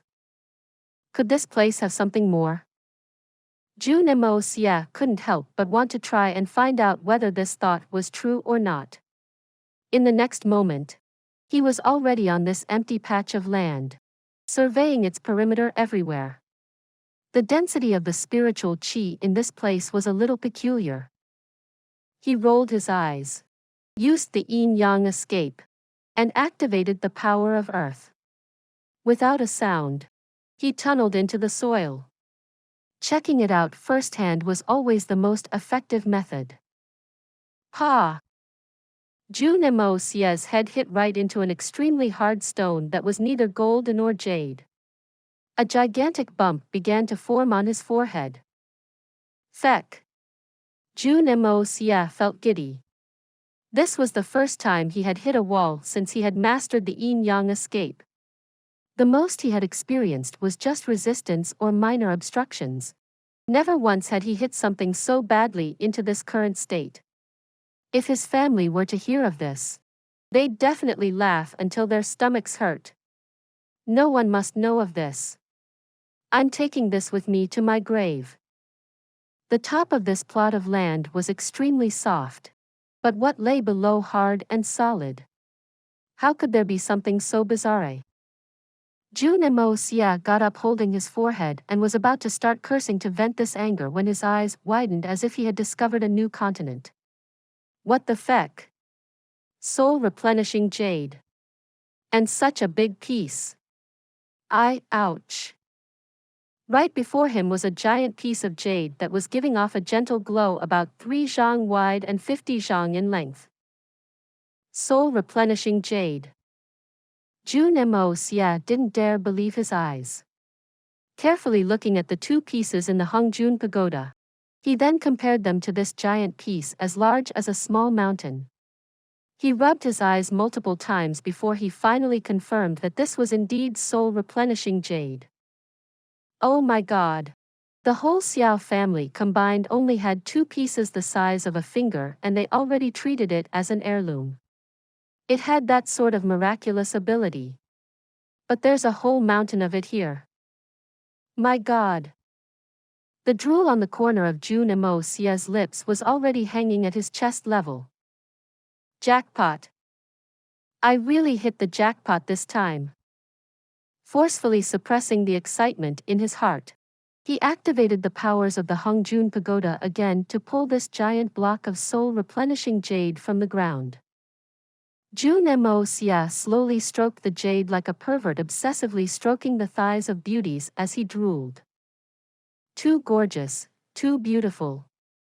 Especially in that dazzling colorful light inside. Looks like this soul-replenishing jade is definitely more powerful than the one from the Xiao family by multiple folds. Jun Xie mumbled to himself. Pressing his face against it gently, an extremely soothing feeling came over him. It was as if in that moment the soul-replenishing jade came in contact with him. It turned into gentle spring waters and surrounded his entire body, warm and soothing. A sudden conscience from Hongjun pagoda imprinted itself onto his mind. And in a blink of an eye, the following words emerged in Jun Xie's mind: Heaven and Earth Spirit Vein. Spirit Stone Immortal Milk. No wonder the 9 Nether first young master said there was a spirit vein hidden in here. Jun Xie jumped about in joy. The Spirit Stone Immortal Milk could be said to be the #1 treasure in this world. Reviving the dead and regrowing flesh from white bones were just some of its basic abilities. Consuming only a single drip was enough to bring a person from the beginning stage of a silver Xian to a great master level. Of course, this was based on the presumption that they could actually bear it without exploding. And how many drips were there inside a spirit vein of this size? If it were used in refining pills, then a wave of giddiness came over Jun Xie.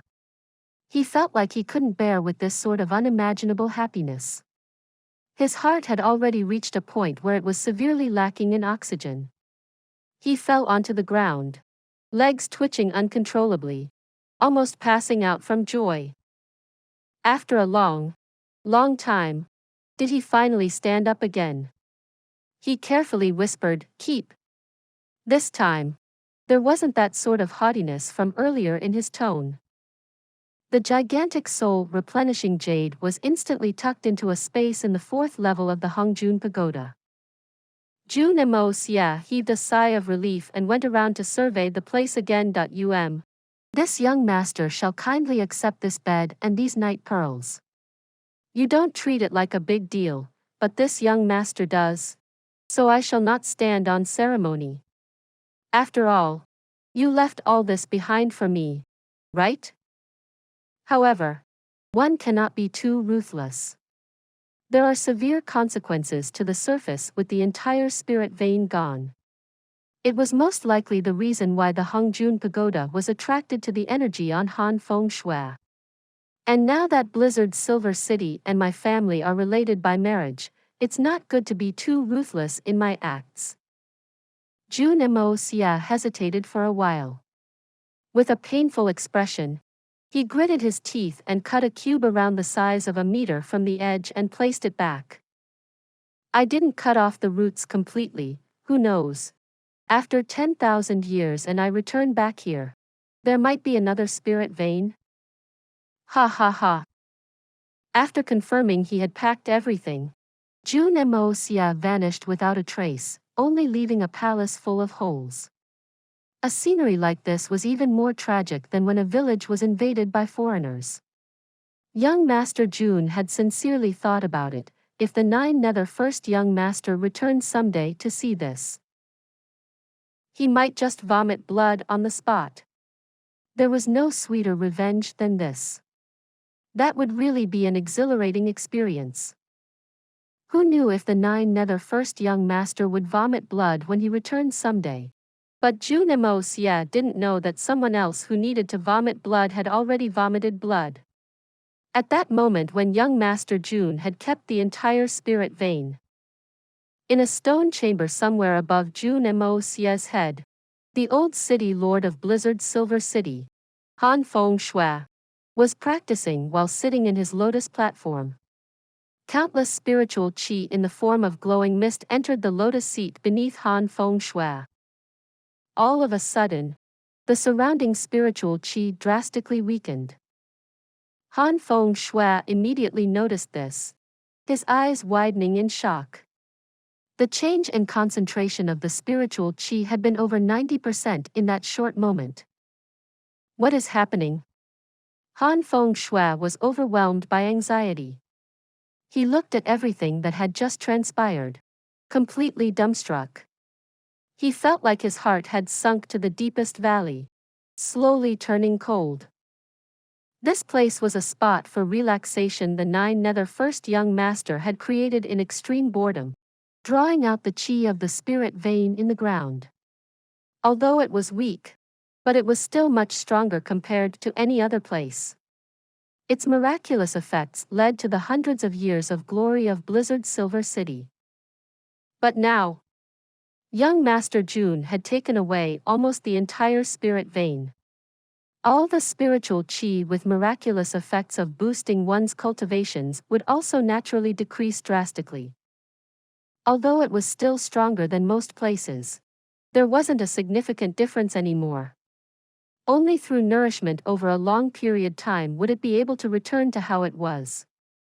But it was destined that old Han Fengshui wouldn't live to see it. After he returned to the surface, Shui Shuangqing bombarded him with concerns and questions. Jun Moxie was a natural-born liar. And without batting an eyelash, he spun a flawless reason and lied his way through. Meanwhile, he was sweating bullets in his head. Why is this Lady Han so naggy, as if she's my mother? Now that the matter had been resolved, he immediately called Condor King and bid farewell to all the people in Blizzard Silver City. Condor King let out a cry and flew into the skies, carrying young Master Jun, who had an extremely fruitful and rewarding trip. Like a shooting star, he cut across the skies and flew straight back to Tian Xiang. But the Jun family in Tian Xiang City had already met a moment of life or death. Saints will always be saints. After numerous days of testing and provocation to no avail, they were finally suspicious again. What sort of expert would have such a good temper? To not make a single sound and let himself be provoked and taunted? What difference was that from a coward? As long as one was strong, they'd naturally have their pride and temper. If you don't have a single bit of temper, how could you be considered part of the strong? It was the stubbornness, persistence, and conviction of the powerful that was admirable. One could only truly stand out when equipped with those qualities to become an existence that was the only one of its kind. Take those down-to-earth people, for example. They only lived their life like ants, fading away from the world without achieving anything once their time was up. Even Confucian scholars didn't live past 100 years. Only those who were extraordinary, those who went against what fate had in store for them, those who resisted with an attitude defying the heavens, those who went through countless pain and torture, loneliness and solitude, would emerge as a powerful person of their generation. What was the purpose of becoming a powerful person? For the sake of not yielding to anything in this world. To not be restrained or stepped upon by anyone else. A powerful person always sought freedom, pride, self-improvement. So how could someone like this allow others to keep provoking them without any response at all? So in the second day of their testing, Qi Tianfeng and the rest were finally doubtful. At this moment, shocking news arrived. The Holy Land had sent a messenger pigeon, the 9 venerables who had headed to Blizzard Silver City, including Imo Xiao Yao, and all 580 experts, were all dead without a single survivor. At the same time, the Sword Peak had collapsed. This news made all 9 saints turn pale. Such a powerful lineup, even if they couldn't win, they should be able to escape. But in such a short duration, such shocking news had arrived. A complete wipeout. Then what level of capability had the Jun family, or rather, Tian Fa, reached? When they were still thinking about this question, they saw the answer. The sky was suddenly covered with stormy dark clouds, covering the entire sky. Then one by one, 9th level peak flight type Xian beasts landed in Jun residence, full of a victorious aura. The Saint Chen Chong from the elusive world of immortals felt an overpowering aura. His eyes narrowed and 2 cold gleams shot from his eyes. Have they returned? Please subscribe to this channel so that we are more enthusiastic in providing the best video for you. Chapter 758. Deadly Threat. Tian Xiang Second Prince Residence, Secret Room. That mysterious master's greatest concern should be his disciple Jun Moxie. But who does Jun Moxie cares about the most? Could you give me a reliable answer? Chen Chong frowned as he slowly asked Li Yuran. To raise a question this a junior when he had the status of a saint, he was truly giving Li Yuran a lot of face. The person that Jun Moxie cares about the most? May I ask why would you ask this? Li Yuran laughed gently to conceal the surprise in his eyes. The reason is simple. Because I have just confirmed that that person is not in the Jun residence. I can confirm this. And this time, Jun Moxie did not return together. Chen Chong said harshly, shooting a displeased look at Qi Tianfeng. Everyone was taken aback by this statement. Qi Tianfeng raised his brow. Why would Brother Chen say so? All of us have been to that courtyard to investigate these few days. We are all clear of the spiritual qi in that place and the oddities in the Jun residence. I wonder where Brother Chen got this conclusion. There are no outsiders here, so do feel free to say it. These few days I have been following behind you guys, not only to investigate, but also to ensure the safety of everyone. Everyone can see clearly that the spiritual qi in this courtyard is not a result of external forces, but a result of someone practicing. There's no doubt in this. But there's another special thing that everyone has not noticed. In fact, even I did not take note of it. I had discovered it by a stroke of luck. What is it? What is special? Everyone asked eagerly. This special thing lies in the fact that there is absolutely no change in the spiritual qi of the courtyard and in the skies. And in this space, there is no qi movement, and no trace of an expert's aura. Chen Chong said with a grim expression. No change or movement of spiritual qi. Everyone went into deep thought upon hearing this. All these saints were extremely intelligent. They had understood the meaning behind Chen Chong's words instantly. Chen Chong was right. If there had been someone practicing in there, then there would also be unique movement of the spiritual qi in the surroundings. Since there was no trace of such movements, then it proved that there was indeed no one practicing. If there was no one practicing, then where was that so-called expert? Everyone had been extremely wary and cautious due to the peculiar happenings in the Jun residence for the past few days. They were so focused on the strangely concentrated heaven-earth spiritual qi that they had not carefully differentiated whether there was any changes in it. Last night, I decided to take a risk and absorbed a small bit of the heaven-earth spiritual qi above that courtyard. It was really beneficial. But there was no response below. Chen Chong said with a solemn expression, "We are all knowing people. The answer is obvious. We were all fooled. We fell right into that old Jun Tian's scheme of stalling until backup arrived. The Jun family has been at its weakest these past few days, with not a single bit of capability to resist. It's a good, deceptive tactic to counter the threat faced in reality." To absorb the heaven-earth spiritual qi in the Jun residence was the same as invading and occupying that person's territory. To not even reveal himself in a situation like this. The answer was self-evident. This Saint Chen Chong was truly brave to take such a huge risk.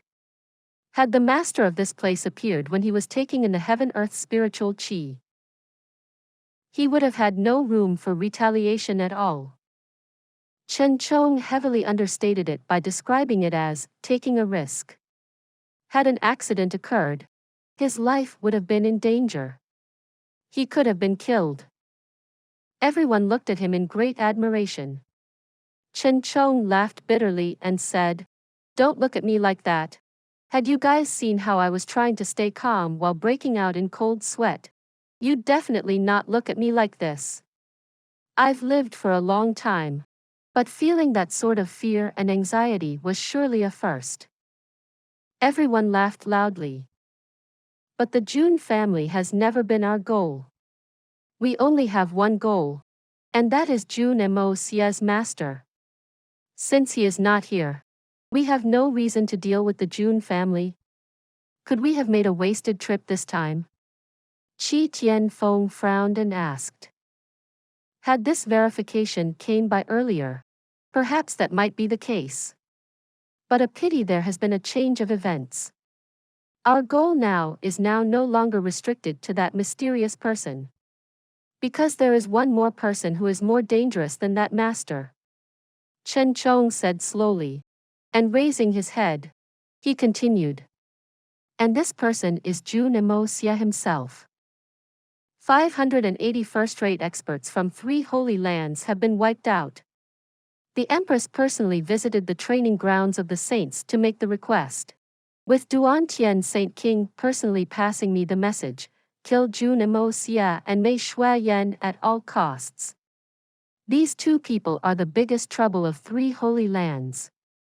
If they were given even more space and opportunity to grow, then the 3 holy lands will start to decline. These 2 people are the real deadly threat. All 12 people fell into absolute silence. The Empress made this request personally, and the Saint King personally passed this message. This was a big deal. It looked like Mo Wudao was extremely shaken by his brother. Mo Xiao Yao's death. They had also become extremely cautious of Jun Moxie and Mei Shuayan.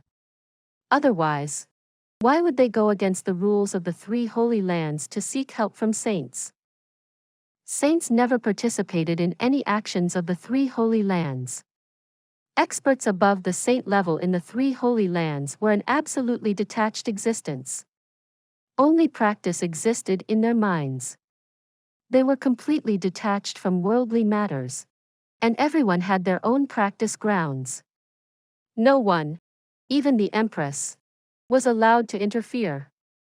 If it had not concerned the life or death of the 3 holy lands, the saints would definitely not take any actions. It was only because of Jun Moxie's master's capabilities that defied the heavens that the saints partake in this operation and sent 9 saints to form an alliance. But now the situation drastically changed. This request is actually very reasonable. The 3 Holy Lands have lost almost 600 experts and 9 venerables at the same time. A force like this is equivalent to the total forces under any single venerable in the 3 Holy Lands. The Empress is not entirely wrong in being so cautious. An extremely gentle voice spoke, the voice of a woman. There were clearly 12 men present here. So where did this woman's voice come from? Li Yuran's head rose in surprise. But he noticed that the other 10 people had no change in expression, as if they were used to it. The one who had spoken was a saint from elusive world of immortals. His face was fair without any facial hair. A middle-aged man who looked like he was in his 40s. He looked extremely dignified and serene when he wasn't speaking, with the air of an expert around him.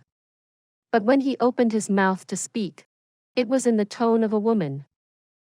And in that instant after he had spoken, his facial features also began to behave strangely.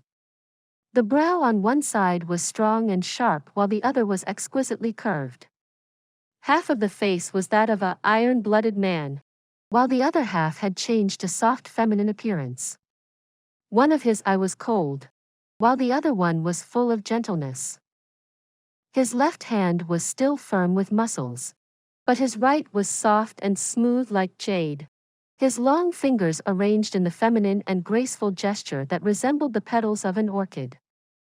Even his Adam's apple was gone. But had it remained? How could such a heavenly voice be produced? Li Yuran took a glance, and his heart was instantly filled with an unexplainable disgust. He felt like he had seen the ugliest thing on earth. Hermaphrodite. To think that there were really such people that existed in this world. What does Brother Jiang mean? Sa Qinglu frowned and asked. This Brother Jiang covered his mouth with his right hand and began giggling femininely. Throwing a meaningful flirtatious look at Sa Qinglu through his right eye, he whined in an endearing manner. You really have poor eyesight. You should be calling me Little Sister Jiang, Little Sister Jiang. Sa Qinglu's face turned green, as if he had accidentally swallowed a dung beetle while having an extravagant meal. There was no point in vomiting because it was already swallowed into the stomach. This sort of feeling was truly hard to describe. Jiang Jun Xie. If you have something to say, just spit it out already. Do we have time to waste on those useless matters? Chen Chong frowned deeply. Before coming here, he repeatedly reminded and instructed this guy not to speak. To absolutely never open his mouth to talk. And just pretend that he was a mute. But he didn't expect this guy to still behave like this. Yin Yang Saint. Jiang Jun Xie.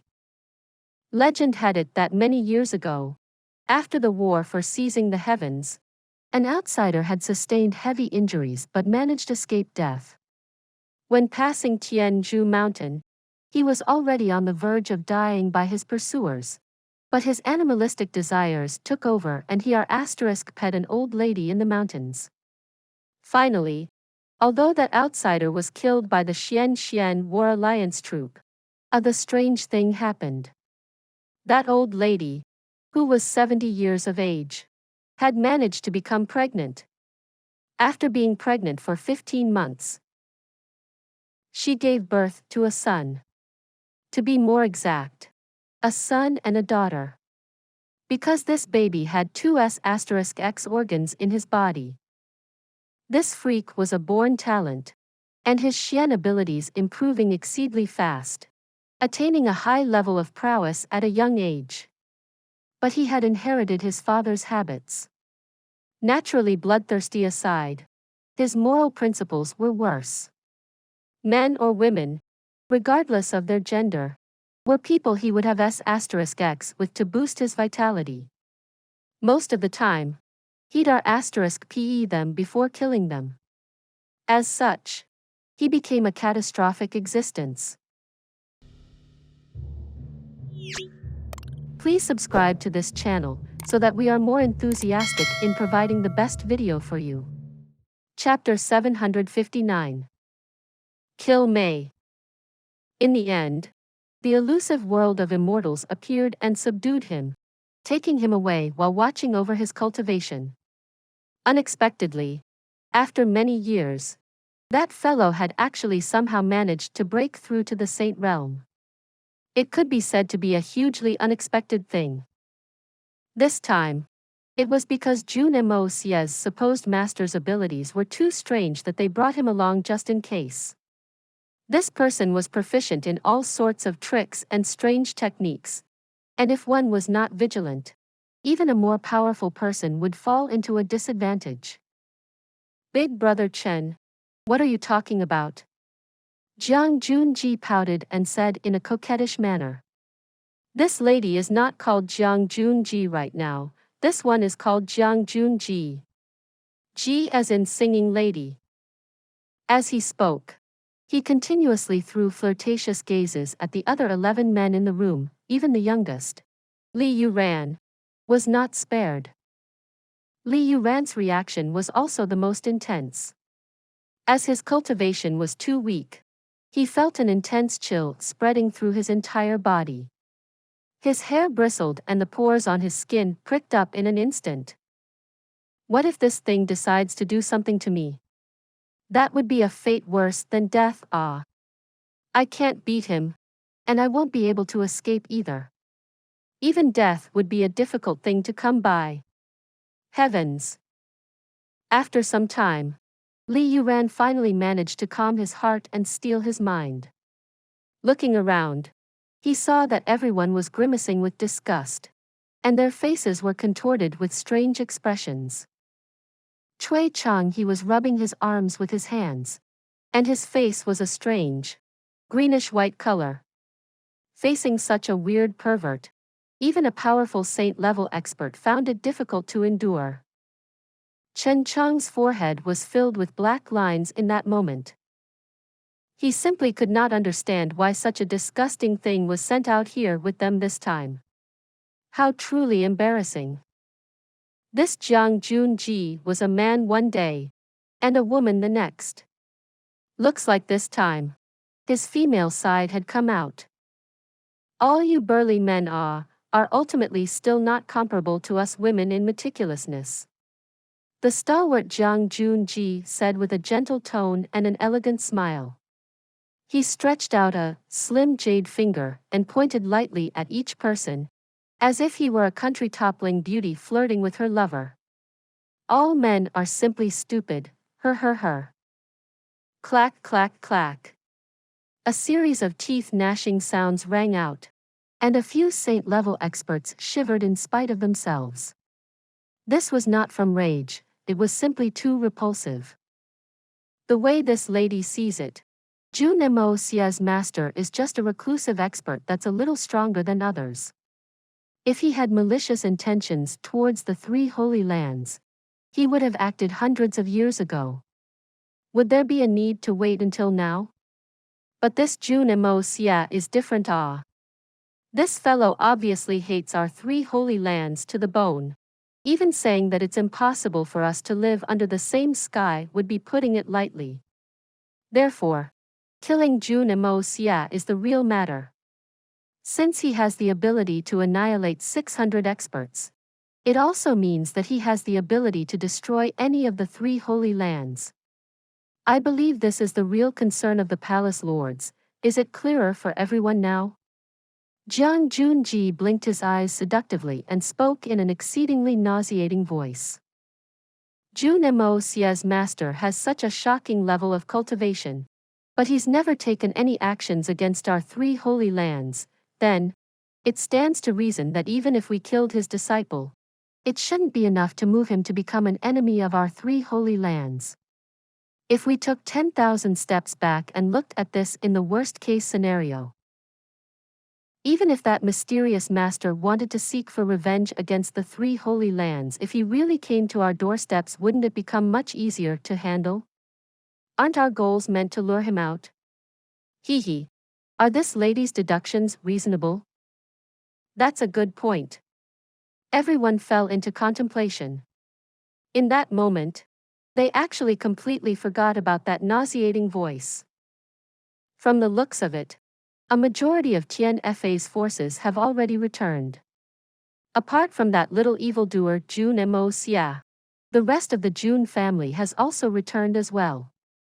Why don't we go, pay another visit, and test their bottom line?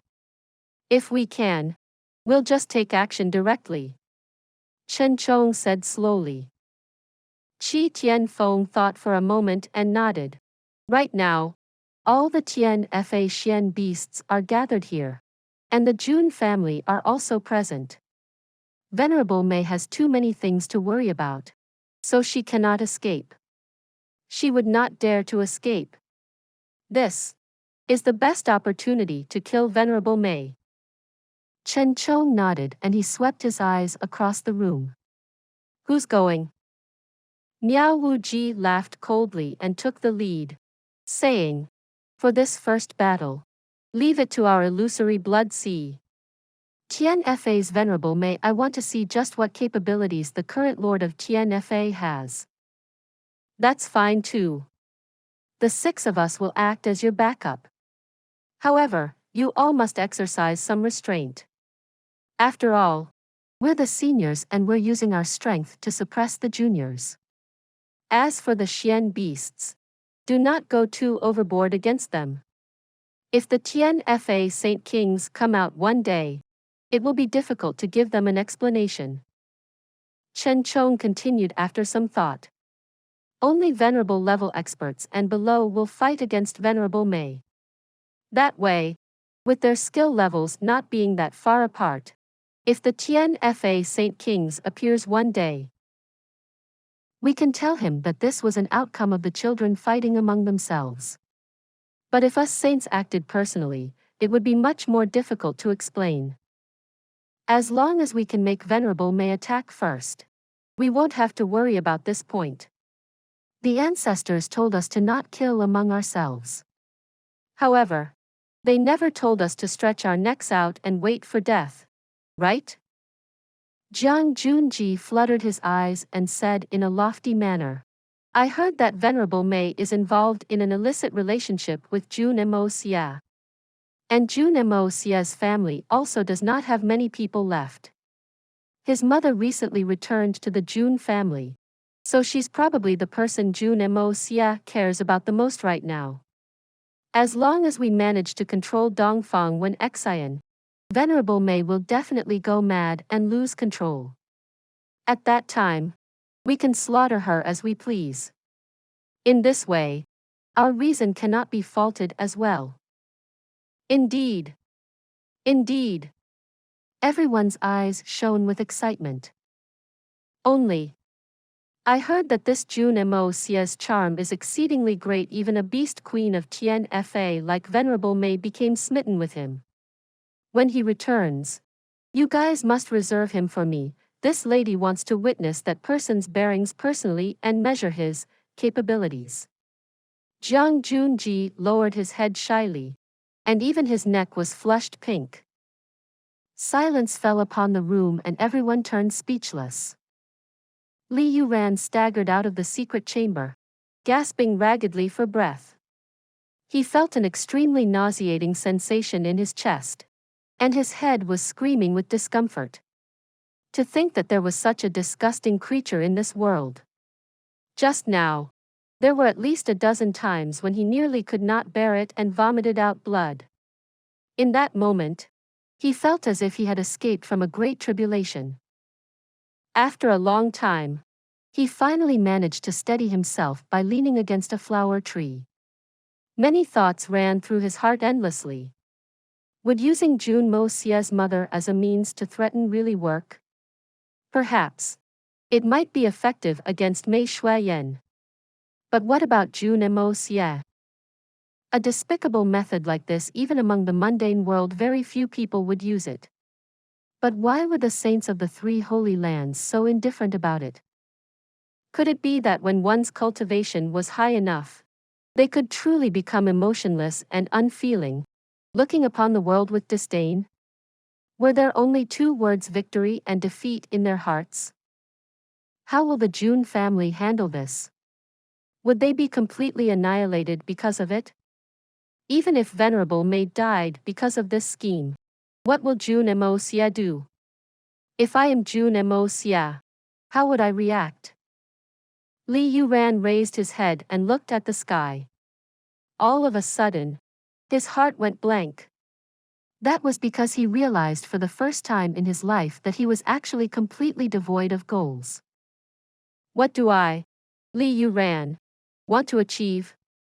And what can I achieve? Mei Shuayan led a huge army, returning to the city. The entire Jun family was filled with jubilation. The old grandpa also finally put down his troubling matters for the time being. The most agonized one was Han Yenyao. When she saw Tian Xiang city and the aged Jun Tian, she instantly felt a wave of guilt flood her heart. With a heavy plop, she knelt before Jun Tian, her tears flowing like a fountain. Jun Tian sighed lightly, his eyes flashing with a hint of reminiscence. Smiling lightly, he pulled her up. Yen Yao, good child, you've suffered. It's good that you're back. It's good that you're back. The Jun family's doors will always remain wide open for you. Han Yanyao bit her lips, allowing her tears to flow. For the past 10 years, she had been worrying, wondering how the Jun family would treat her.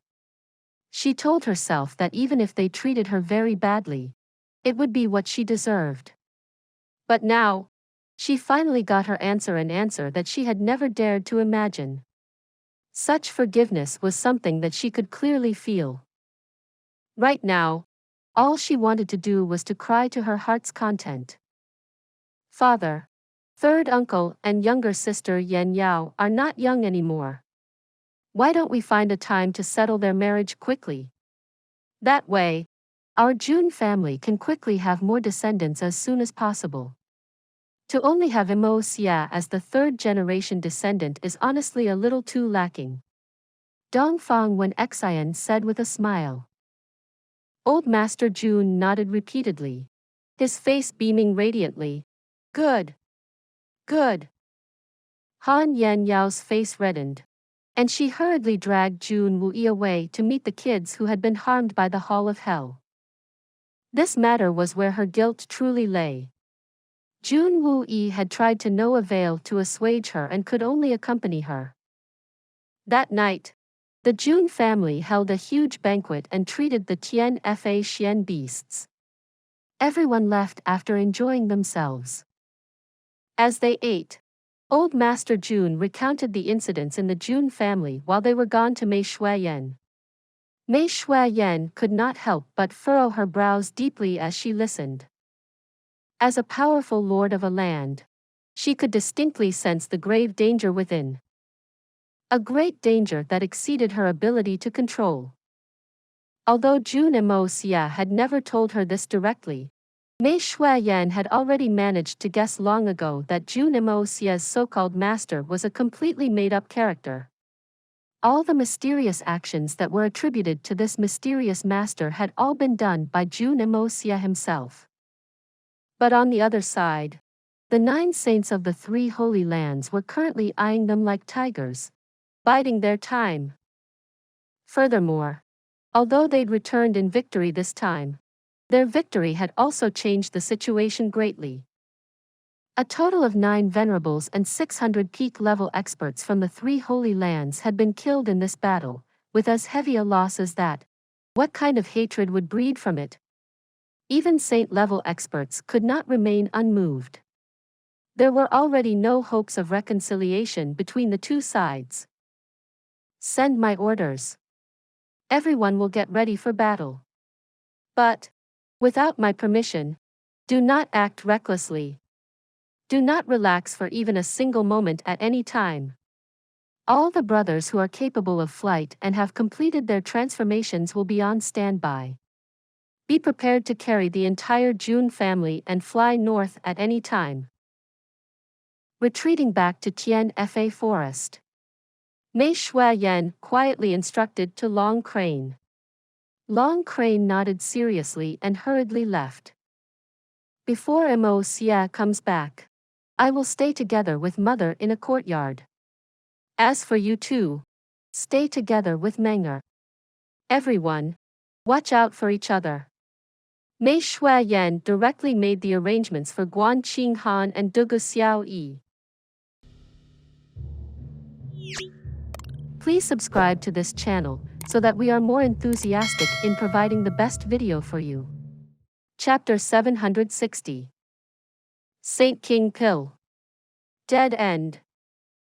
Mei Shuayan's brows were tightly furrowed and laden with worry. She could guess very accurately that right now, the people who would affect Jun Moxie the most was undoubtedly Dongfang when Xian first, followed by his grandfather Jun Tian. After that, it would be her or his third uncle Jun Wuyi. Unless the enemy was willing to commit the most despicable sin under the heavens and directly deal with the entire Jun family. But from Mei Shuayan's experiences, saint-level experts would never stoop to that level. But if their target was Jun Tian, they could have already acted in these few days while they were gone. Since they hadn't done anything so far, their target was likely herself or Dongfang when Xian. Mei Shuayan thought of all this in an instant and quickly made the necessary preparations. This was the reason why she had arranged for Dugu Xiao Yi and Guan Qinghan to be in another area in case a fight broke out and they became caught up in it. With these two girls' cultivation, even the slightest ripple would be too much for them to bear. Since Jun Moxie was not around now, Mei Shuayan was responsible for keeping everyone safe. This was her responsibility, one that she had to take up. Guan Qinghan and Dugu Xiao Yi hesitated for a moment, but when they saw how serious Mei Shuayan was, they sensed that something big was about to happen. The two of them felt a chill in their hearts and they obediently nodded. They were already filled with admiration for Mei Shuayan, so they knew that she definitely had her reasons for making such arrangements. Naturally, they would not raise any objections. At this time, Mei Shuayan did not have the stomach for anything at all. Her brows were tightly furrowed as she resonated deeply, her heart was laden with worries. Their return journey had not been fast. In fact, they were traveling at less than half the speed. Mei Shuayan had been hoping that Jun Moxie would catch up to them, but he ultimately didn't show up even though they'd spent 4.5 days on the journey, a full 2 days more than they'd taken when they set off the first time. It was midnight, and silence reigned. Mei Shuayan, who'd just gotten into bed, suddenly felt a power aura rise up in a part of Xiang city. With a speed akin to lightning, this aura had appeared above her own little courtyard. How quick! Furthermore, it's not just a single person. This is bad. Although Mei Shuayan felt extremely startled, her expression was calm. Sitting up slowly, she twisted her wrist, and the precious sword that Jun Moxie had given to her appeared in her hand. Mei Shuayan touched the body of the blade lightly, and an intense killing intent reflected in her eyes. Saint. Even if the opponents were saint-level experts, would Mei Shuayan be scared? A hint of gentleness and decisiveness flashed across Mei Shuayan's eyes as she retrieved a small jade bottle from her bosom. This jade bottle was small and was only about the size of a thumb. Inside were 3 golden objects, each the size of a soybean. Saint King Pills. This bottle held the trump card of Tian Fa. They were divine objects that had been kept for the past 10,000 years. For the last 10,000 years, no one had ever dared to consume them before. It wasn't that the pills could not be consumed. Rather, no one dared to use them. The 3 Saint King pills were something that the first-generation Saint King of Tian Fa created by condensing all his residual essence, blood and origin energy upon his death. Its effects far exceeded Xian cores. Once consumed, it would allow the user to explode forth with over 10 times more power for a short time. Using this power, one could kill all their enemies in an instant. However, the price for obtaining such power was also extremely heavy. In fact, it was so great that not everyone could afford to pay it. And that price was one's own life and cultivation. Once consumed, these 3 Saint King pills would grant enormous power. But regardless of what one's cultivation was, there would only be one result. All the meridians in the user's body would be broken, and their Xian cultivation would be crippled. She would be reverted back to her original form and turn into an ordinary Xian beast, not even comparable to a level 3 Xian beast. In the worst-case scenario, her soul would directly be extinguished. Even if it was the current generation's Saint King, the result would be the same. This was a kind of pill that went by the concept, if you want to vanquish your enemy, you must first perish. The pills had already gone through tens of generations by the time they landed in Mei Shuiyan's hands. Even the jade bottle that contained the pills had become worn and faded after so long. From this, one could see how many Tian Fa Beast Kings had taken this bottle out and considered the idea of consuming the pills throughout the years. However, no one could do it ultimately. But at this critical moment, Mei Shuiyan had not hesitated to take them out. Since Jun Moxie was not around, the safety of the Jun family was upon her shoulders. She would never allow Jun family members to meet any sort of accident during this period of time. The reason being, she was a part of the Jun family. This is Jun Moxie's responsibility, and his responsibility is naturally mine as well. Mei Shuiyan's beautiful eyes shone with determination. She lifted the treasured sword that Jun Moxie had given to her and kissed it lightly. Her face was filled with unending longing, reluctance, and gentleness. She pointed her fingers at the wall and carved a line of words onto it. From today onwards, the orders of Jun Moxie is also Mei Shuiyan's orders. No beasts of Tian Fa are allowed to defy him. Right after she finished carving the words, she suddenly felt an enormous pressure above her head. 3 powerful forces smashed down from the top, and the roofs of all the small buildings in the courtyard was blasted into the sky with a hung sound. Following that, a huge hand appeared out of the air, grabbing the sleeping Dongfang Wen Xian. Mei Shuiyan laughed coldly, and the sword sheath flew out of her hand. The blade of the sword shone with a menacing glint, morphing into a ferocious dragon made out of sword light. With her sleeves fluttering wildly, she jumped into the air and stabbed fiercely towards that palm. At this time, Jun Moxie was flying towards Xiang atop the Eagle King, rushing all the way. With their speed, it would be less than half a day's journey remaining until they reached Xiang. But for some reason, Jun Moxie only felt more anxious the more they neared the city. His heart grew more and more troubled as time passed. It was as if something terrible was about to happen. And he was already too late to prevent it from happening. This kind of ominous feeling was deeply entangled with Jun Moxie's heart. The anxiousness and worry had caused this emotionless killer, who'd lived 2 lives, to suddenly feel terrified. This was a fear born of worry over losing something. And this feeling that came out of nowhere felt incredibly real to him. Thus, he urged the Eagle King to go even faster. The Eagle King also seemed to have sensed something, directly disregarding his Xian Qi expenditure and dashed forward like a bolt of back lightning, slicing through the dark sky. Without a single word, the two sped towards the faraway Xiang city, flying forward without regard for the cost.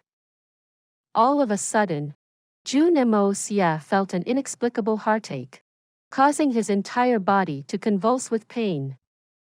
His heart suddenly constricted. The moment this pain came over him, Jun Moxie grabbed the Eagle King and transferred an ocean of heaven-earth spiritual qi into its body.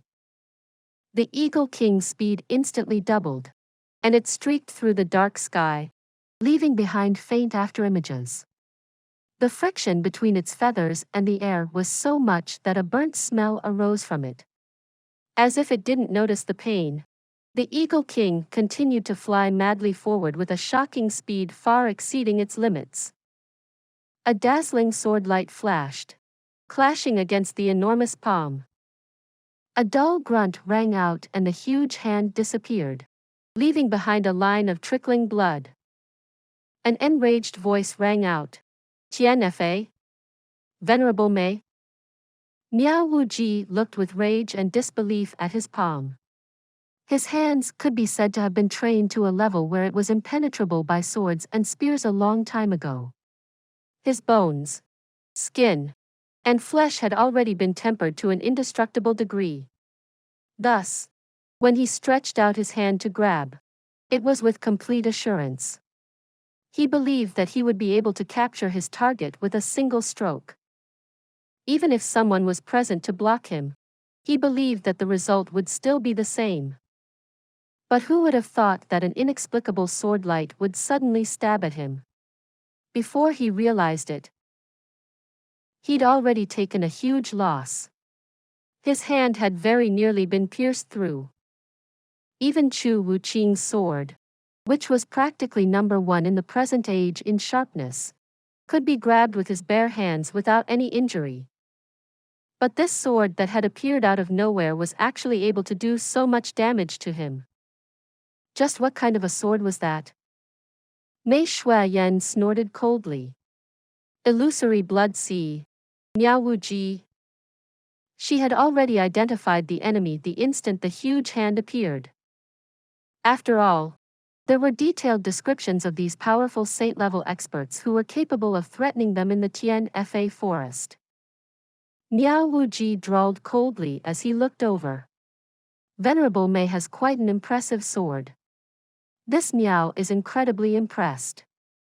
Only, how come Venerable Mei did not say anything even though she was in the room? Could it be that a powerful lord of Tian Fa was actually scared? Mei Shuayan did not say anything. Instead, a ray of swordlight that was dazzling to the extreme burst out of the roof. The swordlight disappeared, and Mei Shuayan appeared with her beautiful white robes fluttering in the wind. She stood suspended in the air, with a peerless aura radiating from her body. Her jet-black hair floated gracefully behind her, and her white robes danced around her curvy figure. But in the darkness of the night, her lonely white figure had a different, mournful and frigid feeling which caused others to feel a deep heartache as well as love for her. Right now, the three experts standing opposite her all had the same feeling. The Mei Shuayan now was like a beautiful flower wilting in the wind, blooming one moment and withering the next. Dazzling beautiful, but only for a moment. Mei Shuayan's expression was peaceful, but all of them could clearly feel that beneath that peaceful face was endless rage, madness, and violence. There was also a kind of desolate powerlessness and a cruelty that did not hesitate to die. The three felt their hearts sink. She actually saw through it. The moment Mei Shuayan came out, she saw the three people opposite her. It was a starless night, and the moon was hidden behind thick clouds. However, she was still able to see very clearly. In that instant, she knew that it was most likely impossible if she wanted to pass this night safely. Today, she'd truly come upon a dead end. But behind her were her relatives and her family. She could not run away. The enemy was 3 illusory blood sea saints. Mountain-splitting saint. Miao Wu Ji. Demon sword saint. Shen Qing Yun. Fiend blade saint. Wu Qian Hun. Mei Shuiyan's voice was calm. The 3 great saints of the illusory blood sea have come out together. This seat is truly puzzled. Just what matter is it? That's enough to move the 3 great saints into acting together? Is it simply to deal with an ordinary girl? When did the 3 holy lands change their protocol? How truly surprising. If I hadn't seen it with my own eyes, this seat would truly find it hard to believe. This story will be continued to chapter 761. For those of you who are not subscribed yet, please subscribe. The interesting and best stories will be updated. See you again in the next episode.